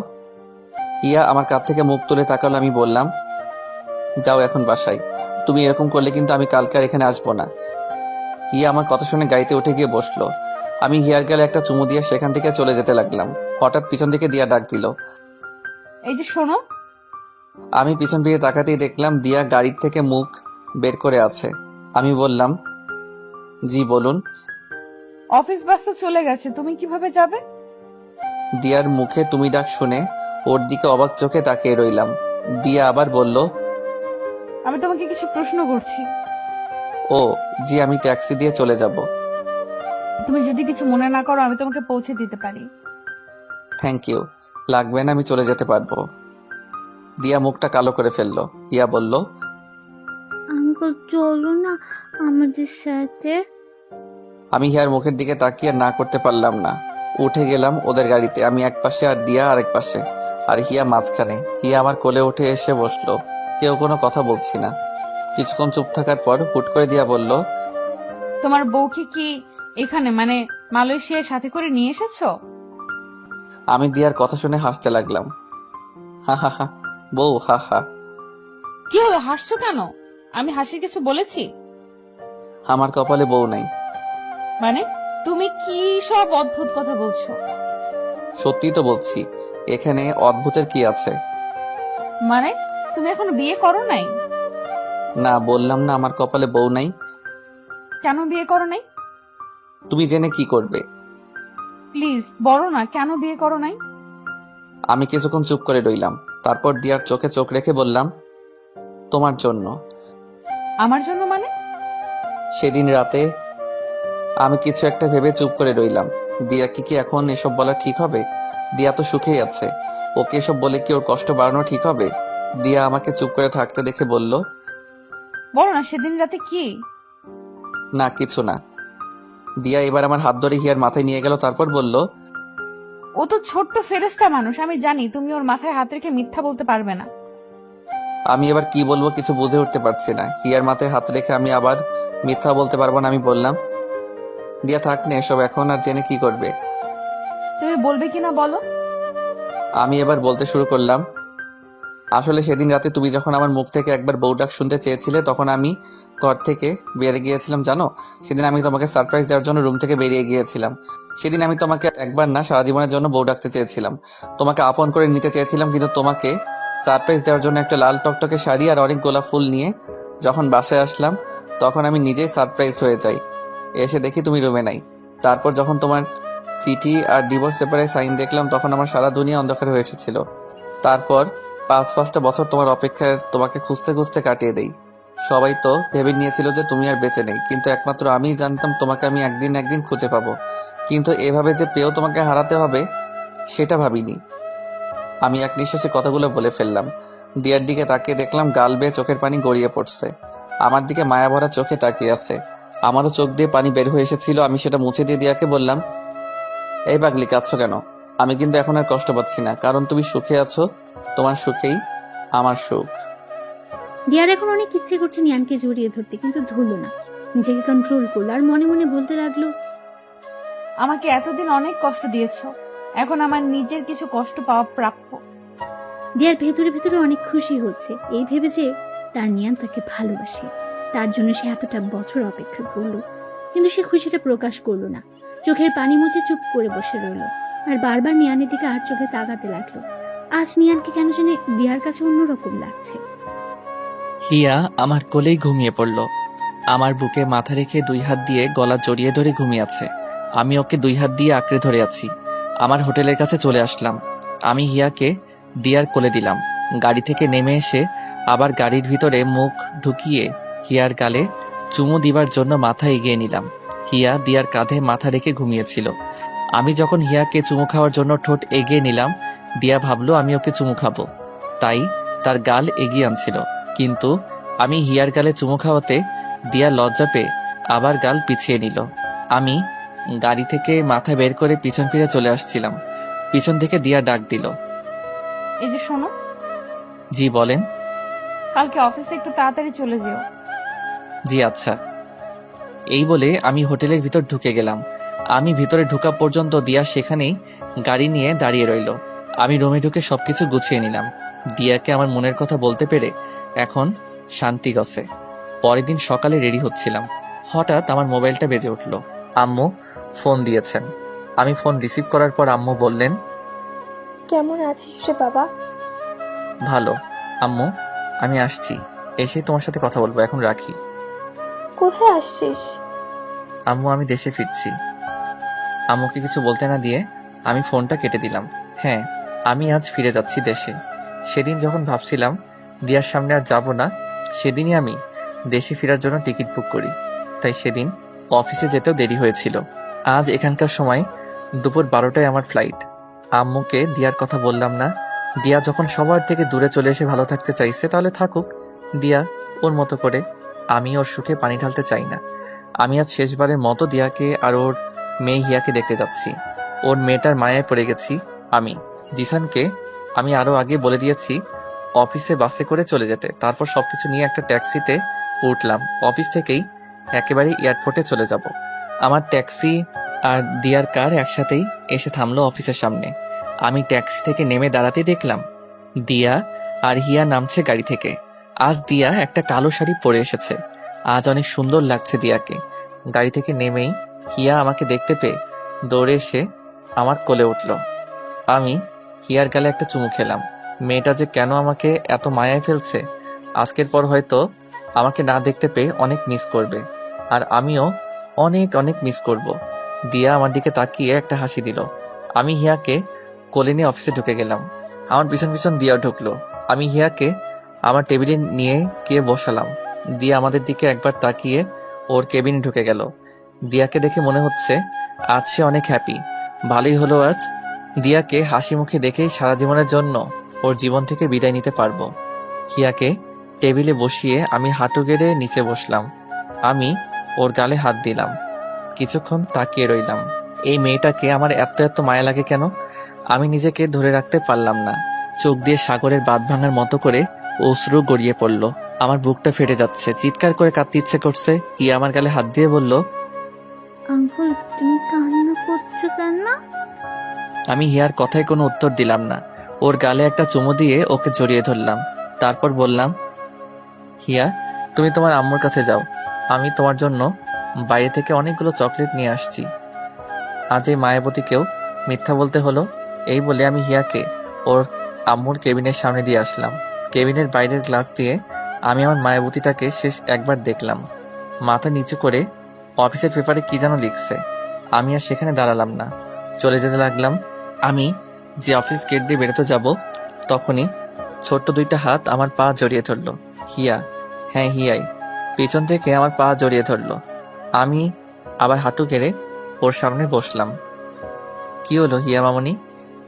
আঙ্কেল আঙ্কেল তুমি ফিরে আসবে তো? ইয়া আল্লাহ, তুমি এই পিচ্চিটাকে কেন এত মায়া দিয়ে গড়লে? আমার যে পিচ্চিটাকে ছেড়ে যেতে ইচ্ছে করছে না। মেয়েটাকে আমি আবার জড়িয়ে ধরলাম। আমার এখন হাউমাউ করে কান্না করতে মন চাইছে। এই মেয়েটার প্রতি আমার কিসের এত টান? কি আছে এই মেয়ের মধ্যে? আমাকে আবার মেয়েটাকে মিথ্যে বলতে হলো। আমি আসছি মামনি, এক্ষুনি আসছি। তোমার জন্য অনেকগুলো চকলেট নিয়ে আসছি। তাহলে তুমি কান্না করছো কেন? তোমাকে চকলেট আনতে হবে না আঙ্কেল, আমার চকলেট লাগবে না, তুমি যেও না। বলে আবার আমার গলা জড়িয়ে ধরলো। আমার চোখ দিয়ে অনর্গল বৃষ্টি ঝরেই যাচ্ছে, কিন্তু কোনো আওয়াজ করতে পারছি না। পৃথিবীর সবচেয়ে কষ্টের কান্নাই হলো নীরব কান্না। এই কান্নায় বুক ফাটে ঠিকই, কিন্তু মুখ ফাটে না। এখন সেই পরিস্থিতিতেই আমি আছি। আমি হিয়াকে আমার থেকে ছাড়িয়ে আরো একটা মিথ্যা বললাম। এই যে মামনি, ওই যে দেখা যাচ্ছে দোকান, সেখান থেকেই আমি আসছি। তুমি তোমার আম্মুর কাছে যাও। হিয়া মুখটা কালো করে চলে গেল। আমি ট্যাক্সিকে বলেছিলাম আমি আসার আগ পর্যন্ত দাঁড়িয়ে থাকতে। ট্যাক্সিটা এখনো দাঁড়িয়ে আছে। আমি ট্যাক্সি তুলতে যাব, তখনই জিসান আমাকে ডাক দিল। এই যে নিয়ান ভাই, কোথায় যাচ্ছেন ভাই? আপনি অনেক ভালো জিসান ভাই, এই কদিনে আমাকে অনেক আপন করে নিয়েছেন। আমি দেশে ফিরে যাচ্ছি ভাই। মানে এই তো কদিন হলো এখানে আসছেন। আমি আর এদেশে থাকতে চাই না ভাই, আসি ভাই, ভালো থাকবেন। এই বলে আমি ট্যাক্সিতে উঠে গেলাম। এদিকে হিয়া নিয়ান চলে যাওয়ার পর ওর আম্মুর ক্যাবিনে যায়। নিয়ান যেখানে বসে কাজ করতো সেখানেই বসে। আধা ঘন্টা হয়ে গেল, নিয়ান এখন আসছে না। এদিকে দিয়া ভাবলো একবার ওদের দেখে আসে। দিয়া ক্যাবিন থেকে বের হয়ে এসে দেখে হিয়া একা একা গালে হাত দিয়ে বসে আছে। দিয়া এগিয়ে গিয়ে বলল, তোমার আঙ্কেল কই গেছে হিয়া? আমার জন্য চকলেট আনতে গেছে, কিন্তু জানো আম্মু, আঙ্কেল সেই কখন গেছে, এখনো আসছে না। আর জানো আম্মু, আঙ্কেল বাইরে যাওয়ার সময় অনেক কান্না করছে। দিয়ার বুক ধুক করে উঠল। নিয়ান কান্না করলো কেন? তাহলে কি নিয়ান? দিয়া হিয়াকে কোলে নিয়ে জিশানের কাছে গেল। নিয়ানকে সে অনেকবার জিশানের সাথে দেখেছে। জিশান দিয়াকে দেখেই বসা থেকে উঠে দাঁড়ালো। ম্যাডাম কিছু বলবেন? নিয়ান কোথায় গেছে? নিয়ান ভাই তো আজ দেশে চলে যাচ্ছে। কি? এ বলে দিয়া হিয়াকে নিয়ে বেরিয়ে যেতে লাগলো। জিশান কিছুই বুঝতে পারলো না। নিয়ান দেশে চলে যাচ্ছে শুনে তার ম্যাডাম কেন এরকম রিয়াক্ট করলো। দিয়া নিজের গাড়িতে উঠে ড্রাইভারকে বলল, তাড়াতাড়ি এয়ারপোর্টে চলেন। দিয়াকে কান্না করতে দেখে হিয়া জিজ্ঞেস করলো, আম্মু তুমি কান্না করছো কেন? আর আঙ্কেল কই গেছে? কোথাও যাই নাই মা, আমরা এক্ষুনি খুঁজে বের করব। বলেই হিয়াকে জড়িয়ে ধরে কান্না করতে লাগলো দিয়া। ড্রাইভারকে বলল, আর একটু জোরে চালান না। ড্রাইভার গাড়ির স্পিড অনেক বাড়িয়ে দিল। আমার পাসপোর্ট ভিসা চেক করছিল একজন গার্ড। আমি এক্ষুনি এয়ারপোর্টের ভিতরে ঢুকে যাব, আর বেশিক্ষণ বাকি নাই আমার ফ্লাইট ছাড়তে। গার্ড আমার সবকিছু চেক করে বলল আমার সবকিছু ঠিক আছে, আমি এখন ভিতরে যেতে পারি। আমি যেই ভিতরে যাওয়ার জন্য পা বাড়ালাম, হঠাৎ পিছন থেকে কে যেন আমাকে জড়িয়ে ধরলো। আমি পিছনে ফিরে তাকাতেই দেখলাম দিয়া। দিয়া, তুমি এখানে? একাই চলে যাচ্ছ? তোমার বউকে আর তোমার মেয়েকে নিয়ে যাবে না একসাথে করে? আমার মেয়ে মানে? হিয়া তোমার মেয়ে। সেদিন তুমি যখন আমাকে পিলটা দিয়েছিলে সেদিন আমি খাইনি, ফেলে দিয়েছিলাম। দিয়ার কথা শুনে খুশিতে আমার কান্না চলে আসলো। আমি দিয়ার দুই গালে হাত দিয়ে চোখের পানি ফেলতে ফেলতে বললাম, হিয়া আমার মেয়ে, আমার মেয়ে। এই বলে আমি দিয়াকে জড়িয়ে ধরলাম। দিয়াও কান্না করছে। তারপর আমার থেকে নিজেকে ছাড়িয়ে বলল, এই ছাড়ো ছাড়ো, কি করছো? সবাই দেখছে। আমার বউকে আমি জড়িয়ে ধরেছি, তাতে কার কি? তাই বলে মানুষ কি ফ্রিতে সিনেমা দেখাবে? বলে বাবালে, আমার পিচ্চিটা দেখে অনেক পাকনা হয়ে গেছে। এই ছাড়ো, আমি কি এখন আর পিচ্ছি রয়ে গেছি নাকি? আমি তো এখন অনেক বড় হয়ে গেছি। তুমি যতই বড় হও না কেন, আমার কাছে সে আগের পিচ্চি হয়ে থাকবে, আমার পিচ্চি বউ। এখন আসছে প্রেম দেখাতে। তখন তো আমাকে কত কষ্ট দিয়েছিলে।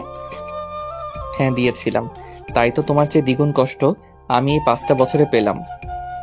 আর আমি কি কম কষ্ট পাইছি এই 5 বছরে? জানো, প্রত্যেক দিন তোমার কথা মনে পড়তো, তোমাকে অনেক মিস করতাম। তাই প্রত্যেক দিন তোমাকে ফোন দিতাম, শুধুমাত্র তোমার মুখ থেকে একটা শব্দ শোনার জন্য। শব্দ না শুনতে পারলেও তোমার নিঃশ্বাসের আওয়াজ শুনলেই আমার মন শান্ত হতো। কি ওই অপরিচিত নাম্বারটা তুমি ছিলে? আমার মেয়েটা কই গো? গাড়িতে আছে, চলো। গাড়ির ভিতরে ঢুকতেই হিয়া আমাকে দেখে আঙ্কেল আঙ্কেল বলে জড়িয়ে ধরলো। আমি বললাম, আঙ্কেল না মামুনি আব্বু বলো। আব্বু কেন? এখন থেকে আব্বুই বলবে। আমি হিয়াকে আমার কোলে নিয়ে ওর চোখে মুখে অনেকগুলো চুমু দিলাম। দিয়া আমাদের বাবা মেয়ের মিলন দেখে হাসতে লাগলো। আমি হিয়াকে বললাম, চলো আম্মু, আমরা এখন বাংলাদেশে যাব। বলে আমি হিয়াকে কোলে নিয়ে গাড়ি থেকে নেমে দিয়ার হাত ধরে টানতে লাগলাম। দিয়া বলল, এই কোথায় যাচ্ছ? কেন, দেশে যাবা না? পাসপোর্ট টিকিট ছাড়া কিভাবে যাব আমরা? ও, আমি তো ভুলে গেছিলাম। তো এখন আমরা কই যাব? আমি যে বাড়িতে আমার জীবনের 5টা বছর কাটিয়েছি সেই বাড়িতে। ওদের থেকেও তো বিদায় নিতে হবে। ওদের কাছে যে আমি ঋণী, ওরা আমাকে যে নতুন জীবন দিয়েছিল। তারপর আমরা আরিয়ান চৌধুরীর বাড়িতে চলে আসি। আরিয়ান চৌধুরী ও তার মা আমাকে দেখে আমার দিকে অবাক চোখে তাকিয়ে আছেন। আরিয়ান চৌধুরী আমাকে প্রশ্ন করলো, আপনি এখানে? হয়তো আমাকে আগে ফুটেতে দেখেছে, তাই প্রথম দেখাতেই চিনে ফেললো। তারপর দিয়া ওদের সবকিছু বুঝিয়ে বলল। আরিয়ান চৌধুরী দিয়ার কথা শুনে মুখটা মলিন করে কিছুক্ষণ দাঁড়িয়ে রইল। তারপর আমাদের বলল, আচ্ছা, তাহলে আজ না হয় তোমরা এখানে থাকো। এর ভিতরে আমি দিয়া আর হিয়ার পাসপোর্ট টিকিটের ব্যবস্থা করে ফেলছি।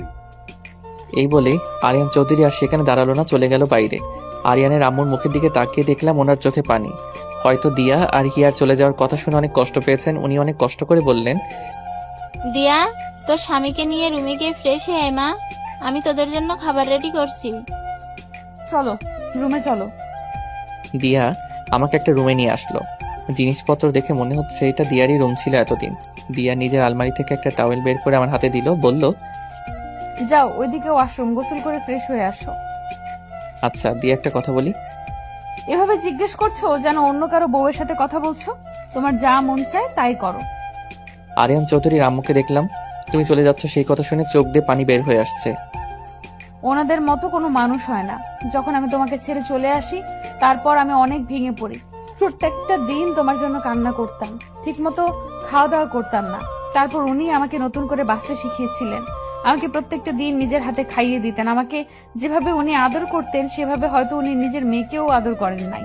আমি আমার এক মাকে ফেলে আসলে কি হবে, এখানে এসে আরেক মা পেলাম। বলেই দিয়া কান্না করতে লাগলো। আমি দিয়ার মাথা আমার বুকে ঠেকিয়ে সান্ত্বনা দিতে লাগলাম। হঠাৎ হিয়া রুমে এসে আমাদের দেখে বলল, তোমরা কি করছো? তোমার আম্মুকে আদর করছিলাম মামুনি। না, তুমি আম্মুকে আদর করবে না। কেন? তুমি শুধু আমাকে আদর করবে, আর কাউকে না।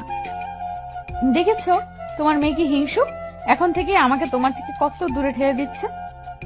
আমি দিয়ার কথা শুনে হাসতে লাগলাম। এভাবে দিয়া আর হিয়ার সাথে খুনসুটিতে কেটে গেল সারাটা দিন। রাতে খাবার খেয়ে রুমে আসলাম ঘুমাতে। এখানে দিয়ার আজকে লাস্ট রাত, কালকে আমরা চলে যাব দেশে। হিয়া অনেক আগে ঘুমিয়ে গেছে। এই এই, তুমি আমার দিকে এইভাবে আগাচ্ছ কেন? আমার পিচ্চি বউটাকে একটু আদর করব। এই না না, সরো, আমি কিন্তু চিল্লাবো। চিল্লাও, কেউ আসবে না। তুমি চিল্লালে আজ কেউ আসবে না, উল্টা ওরা আরো অন্য কিছু ভাববে। প্লিজ সরে যাও। আমি তোমার সাথে সবকিছু নতুন করে শুরু করতে চাই। আমরা আবার নতুন করে বিয়ে করব, আবার নতুন করে বাসর করব। প্লিজ আজ না, প্লিজ আজ একটু শান্তিতে ঘুমিয়ে পড়ো। শিয়ালের সামনে মোরগ রেখে বলছে শান্তিতে ঘুমাতে। বলে আমি অন্যদিকে মুখ করে বসে রইলাম। আমার কথা শুনে দিয়া হাসতে লাগলো। তুমি এত দুষ্টু কেন? বলে দিয়ে আমার কাঁধে হাত রেখে পেছন থেকে আমাকে 2 হাত দিয়ে জড়িয়ে ধরলো। আচ্ছা, একটা কাজ করতে পারো। কি? আমাকে একটা কিস করতে পারো, কিন্তু কিস করার পর অন্য কিছু করার ধান্দা কইরো না কিন্তু। লাগবে না আমার কিস। তোমার না লাগলেও আমার লাগবে।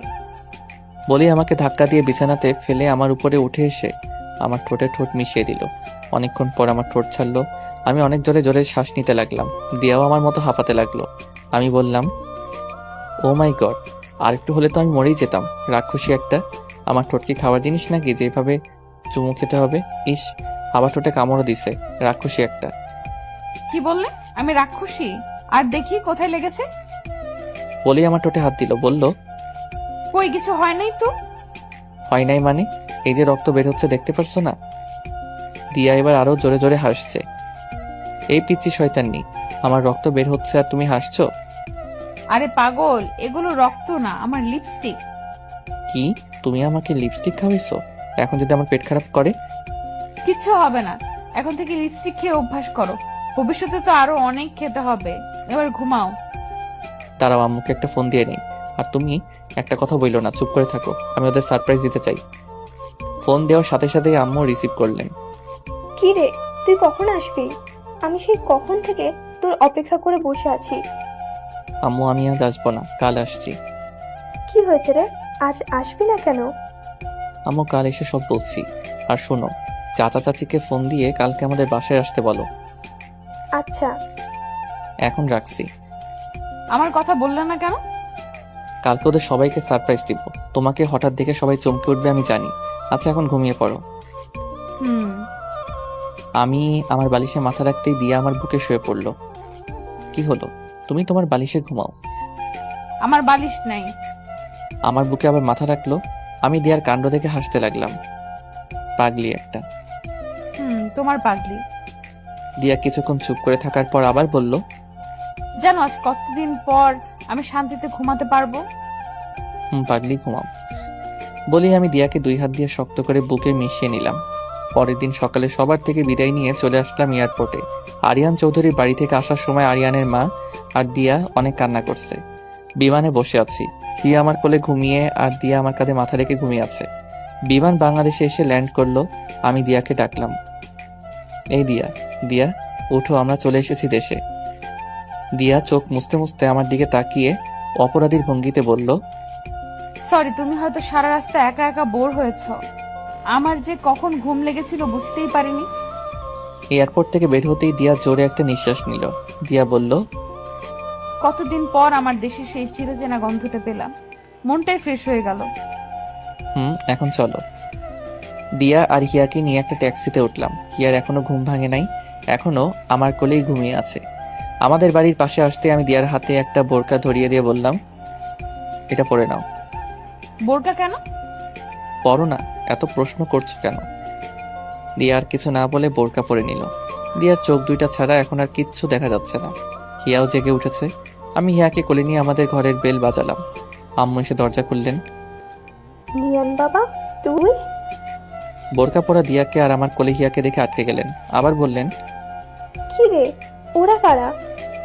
বলছি আগে ঘরে তো ঢুকতে দাও। আমি ভিতরে ঢুকে দেখলাম আব্বু, চাচা, চাচি, আদিবা, শিহাব সবাই ড্রয়িং রুমে বসে আছে। আমাকে সবাই একসাথে প্রশ্ন করলেন যে ওরা কারা। আমি দিয়াকে দেখিয়ে বললাম, ও আমার বউ। সবাই অবাক হয়েছে, খুশি হলেন। আব্বু বললেন, নিয়ান, তুই শেষ পর্যন্ত বিয়ে করলি, এবার আমি শান্তি পেলাম।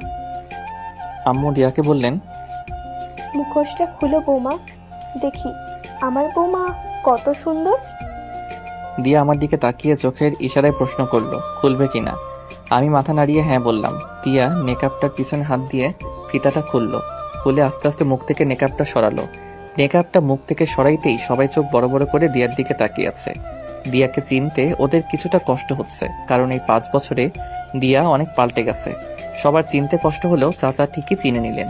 মুখ দিয়ে একটা শব্দ করলেন, দিয়া মা। চাচা দাঁড়াতে পারলেন না, সোফাতে বসে পড়লেন। চাচার মুখে দিয়া ডাক শুনে এবার সবাই চিনে গেল।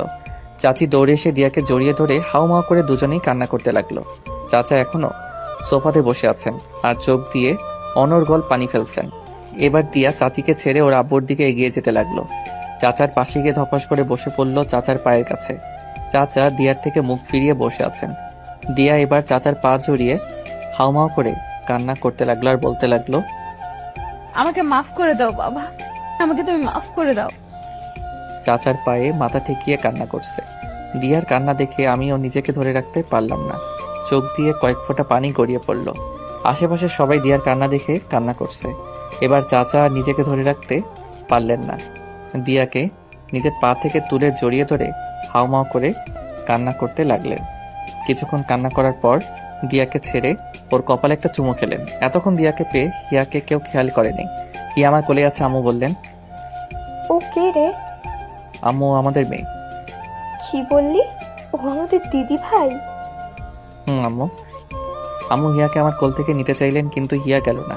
আমি হিয়াকে বললাম, যাও মামনি, উনি তোমার দাদি। আমার কথা শুনে এবার হিয়া আম্মুর কোলে গেল। আম্মু হিয়ার চোখে মুখে অনেকগুলো চুমু খেলেন। হিয়াকে নিয়ে সবাই কাড়াকাড়ি করতে লাগলো। একজনের কোল থেকে আরেকজন নিচ্ছে, সবাই অনেক খুশি। আমি ওদের দেখে হাসতে লাগলাম। এবারে কতদিন পর এরকম হাসি খুশি দেখতে লাগলো। আমি দিয়ার পাশে গিয়ে ওরা কানে কানে বললাম, আমার সেদিনের ভুলের জন্য সবাই কত খুশি, কিন্তু আফসোস সেদিনের ঘটনা আমার কিচ্ছু মনে নেই। তখন আমি কিছুই ফিল করতে পারি নাই। সমস্যা নাই, সেদিন ফিল করতে পারি নাই তো কি হয়েছে, আজ আবার সবকিছু নতুন করে ফিল করে নিব। এই শরম, তোমার কি লজ্জা শরম নাই? সবাই আছে তো। আরে আমি কি সবাইকে শুনিয়ে বললাম নাকি? আমি তো তোমার কানে কানেই বললাম। রাতে কাজে এনে নতুন করে আবার আমাদের বিয়ে হলো। আজ আবার বাসর ঘর সাজানো হলো। এই নিয়ে 3টা বাসর হবে আমাদের, কিন্তু ওই 2টা ছিল অপূর্ণ বাসরাত। আজ হবে আমাদের আসল বাসরাত। দিয়ে আগে থেকে বাসর ঘরে গিয়ে বসে আছে। আমি হিয়াকে খুঁজতে লাগলাম। আম্মুকে জিজ্ঞেস করতেই বললেন আদিবার রুমে আছে। আমি আদিবার রুমে এসে বললাম, ওই আদিবা, হিয়া কই? এই যে ও ঘুমিয়ে আছে। আচ্ছা দে, আমি ওকে নিয়ে যাই। আরে ভাইয়া না না, ও আমার কাছেই থাকো। তুমি যাও, গিয়ে তোমার কাজ করো। আমি আবার এখন কি কাজ করব? কেন ভাইয়া, আজ না তোমার বাসর রাত? বাসর রাতে মানুষ কি কাজ করে? ওই বড়ি, এত পাকনা পাকনা কথা বলছিস কেন? হিয়ার দিকে খেয়াল রাখিস। তোমাকে বলতে হবে না, তুমি তোমার কাজে যাও। আমি আদিবার মাথায় একটা থাপ্পড় দিয়ে বেরিয়ে গেলাম। আমার রুমের দরজার পাশে এসে দাঁড়িয়ে আছি। ভিতরে ঢুকতে কেন জানি আমার ভয় করছে। বুকে 3বার থুতু দিয়ে রুমে ঢুকেই গেলাম, কিন্তু দিয়া কই গেল? ভাবলাম বাথরুমে হয়তো গেছে, কিন্তু বাথরুমের পাশে গিয়ে দেখি দরজা খোলা, ভিতরে কেউ নাই। আমি এবার দিয়াকে ডাকতে লাগলাম, এই দিয়া, দিয়া, এই বউ, এই পিচ্ছি বউ, এই পিচ্ছি শয়তানি, কই গেলা? হঠাৎ দিয়া বেলকনি থেকে দৌড়ে বেরিয়ে আসলো, এসে আমার সামনে দাঁড়ালো। আমি বললাম, তুমি বেলকনিতে ছিলে? এতক্ষণ ধরে ডাকলাম, শুনলেন না কেন? তোমার মুখে পিচ্ছি শয়তানের ডাক্তার শুনতে চেয়েছিলাম, তাই চুপ করেছিলাম। ওরে আমার পিচ্ছি শয়তানি রে বলে দিয়াকে পাজাগোলা করে কোলে নিলাম। আমি বললাম, ওরে বাবারে, তুমি এত ভারী হয়েছো কি করে? দিয়াকে কোলে নিয়ে বিছানাতে নামিয়ে হাত নাড়াতে নাড়াতে বললাম, আমার হাত দুইটা গেল। এত মোটু কেন তুমি? উফ। কি বললাম? আমি মোটু? তুমি মোটু, তোমার বাপ মোটু, তোমার 14 গোষ্ঠী মোটু। তুমিও তো আমার 14 গোষ্ঠীর মধ্যে একজন। সরো এখান থেকে, তোমার সাথে আমার কথা নাই। বলেই আমার থেকে মুখ ঘুরিয়ে বসে রইল। আমি দিয়াকে আমার দিকে ঘুরিয়ে ওর গাল টিপে বললাম, ওলে বাবালে, আমার পিচ্ছি বোটা রাগ করছে? আচ্ছা সরি, ওই দেখো কান ধরছি, 1 2 3। হয়েছে, আর কান ধরতে হবে না, ওঠো। আচ্ছা দিয়া, সেদিন রাতে আমাদের মধ্যে কি কি হয়েছিল গো? আমার তো কিছুই মনে নেই, শুধু এটাই মনে আছে যখন আমি তোমার দিয়ে আমার মুখে হাত দিয়ে আমার মুখ আটকে দিল আর বলল, চুপ করো, তোমার মুখে কিচ্ছু আটকায় না। না আটকায় না, তোমার সামনে আমার কোনো কথাই আটকায় না। আমার একটা তোমার মতো কিউট বাবু লাগবে। তো আমি কি করতে পারি? কি করবে মানে? তুমি জানো না কি করবে? না আমি তো জানি না কি করব, তুমি বলে দাও কি করতে হবে। যাও, খবিস কোথাকার, আমি বলতে পারবো না। তাহলে আমিও কিছু করতে পারবো না। তোমাকে কিছু করতে হবে না, আমিই করছি। বলে আমাকে ধাক্কা দিয়ে বিছানাতে ফেলে দিল। আমি বললাম, দাঁড়াও দাঁড়াও, তোমার কিছু বলতে না দিল না, ঠোঁটে ঠোঁট মিশিয়ে দিল। আমি ওকে ছাড়িয়ে বললাম, শিট, আজকেও লিপস্টিক খাইয়ে ছাড়লে? আমি এক হাত দিয়ে আমার ঠোঁট আর এক হাত দিয়ে আমার টি শার্টের মাথা দিয়ে দেওয়ার ঠোঁট মুছে এবার দিয়া আমি ধাক্কা দিয়ে বিছানাতে ফেললাম। ওর ঠোঁটে আমার ঠোঁট মিশিয়ে দিলাম, ওর ঠোঁট ছেড়ে এবার থুতনিতে চুমু খেলাম, এবার চোখে গলায় ঘাড়ে চুমোতে চুমোতে ভরিয়ে দিলাম। আজ আমার প্রতিটা স্পর্শে দিয়া কেঁপে কেঁপে উঠছে। এইভাবে আমরা দুজন দুজনের ভালোবাসা মিশে হারিয়ে গেলাম অতল সমুদ্রে, যে সমুদ্রে যেতে হলে লাগবে প্রচুর ভালোবাসার সাথে ভালোবাসার মানুষ। রাতে হঠাৎ আমার ঘুম ভেঙে গেল, পাশে হাত দিয়ে দেখি দিয়া নাই। মেয়েটা গেল কই? আমি একটা 3/4 পরে টি শার্টটা খুঁজতে লাগলাম। পাশে টি শার্ট না পেয়ে খালি গায়ে বেলকনির দিকে যেতে লাগলাম। বেলকনিতে আসতেই দেখলাম পাগলিটা আনমনে দাঁড়িয়ে আছে, বাতাসে চুল উঠছে, গায়ে আমার টি শার্টটা। হয়তো হাতের কাছে কিছু না পেয়ে আমার টি শার্ট পরে এসেছে। আমি পিছন থেকে গিয়ে দিয়াকে জড়িয়ে ধরলাম। হুট করে কারো হাতের ছোঁয়া পেয়ে দিয়া ধরপড়ে উঠলো। আমি বললাম, আর এভাবে লাফ দিলে কেন? ও তুমি হুট করে এভাবে জড়িয়ে ধরলে তো ভয় পাবোই। এতটা তোর পিচ্ছি শয়তানিটা এখানে কেন? আজ আমার জীবনের সবচেয়ে সুখের রাত, এই রাত আমি ঘুমিয়ে কাটাতে চাই না। তাহলে আমাকে ডাকলে না কেন? তুমি অনেক সুন্দর করে ঘুমাচ্ছিলে, তাই ডাকতে ইচ্ছে করে নাই। চলো তাহলে এই সুখের রাতে সুখ ভরিয়ে দেই। এই বলে আমি দিয়াকে কোলে নিয়ে বিছানায় আসলাম। আবার হারিয়ে গেলাম সুখের রাজ্যে।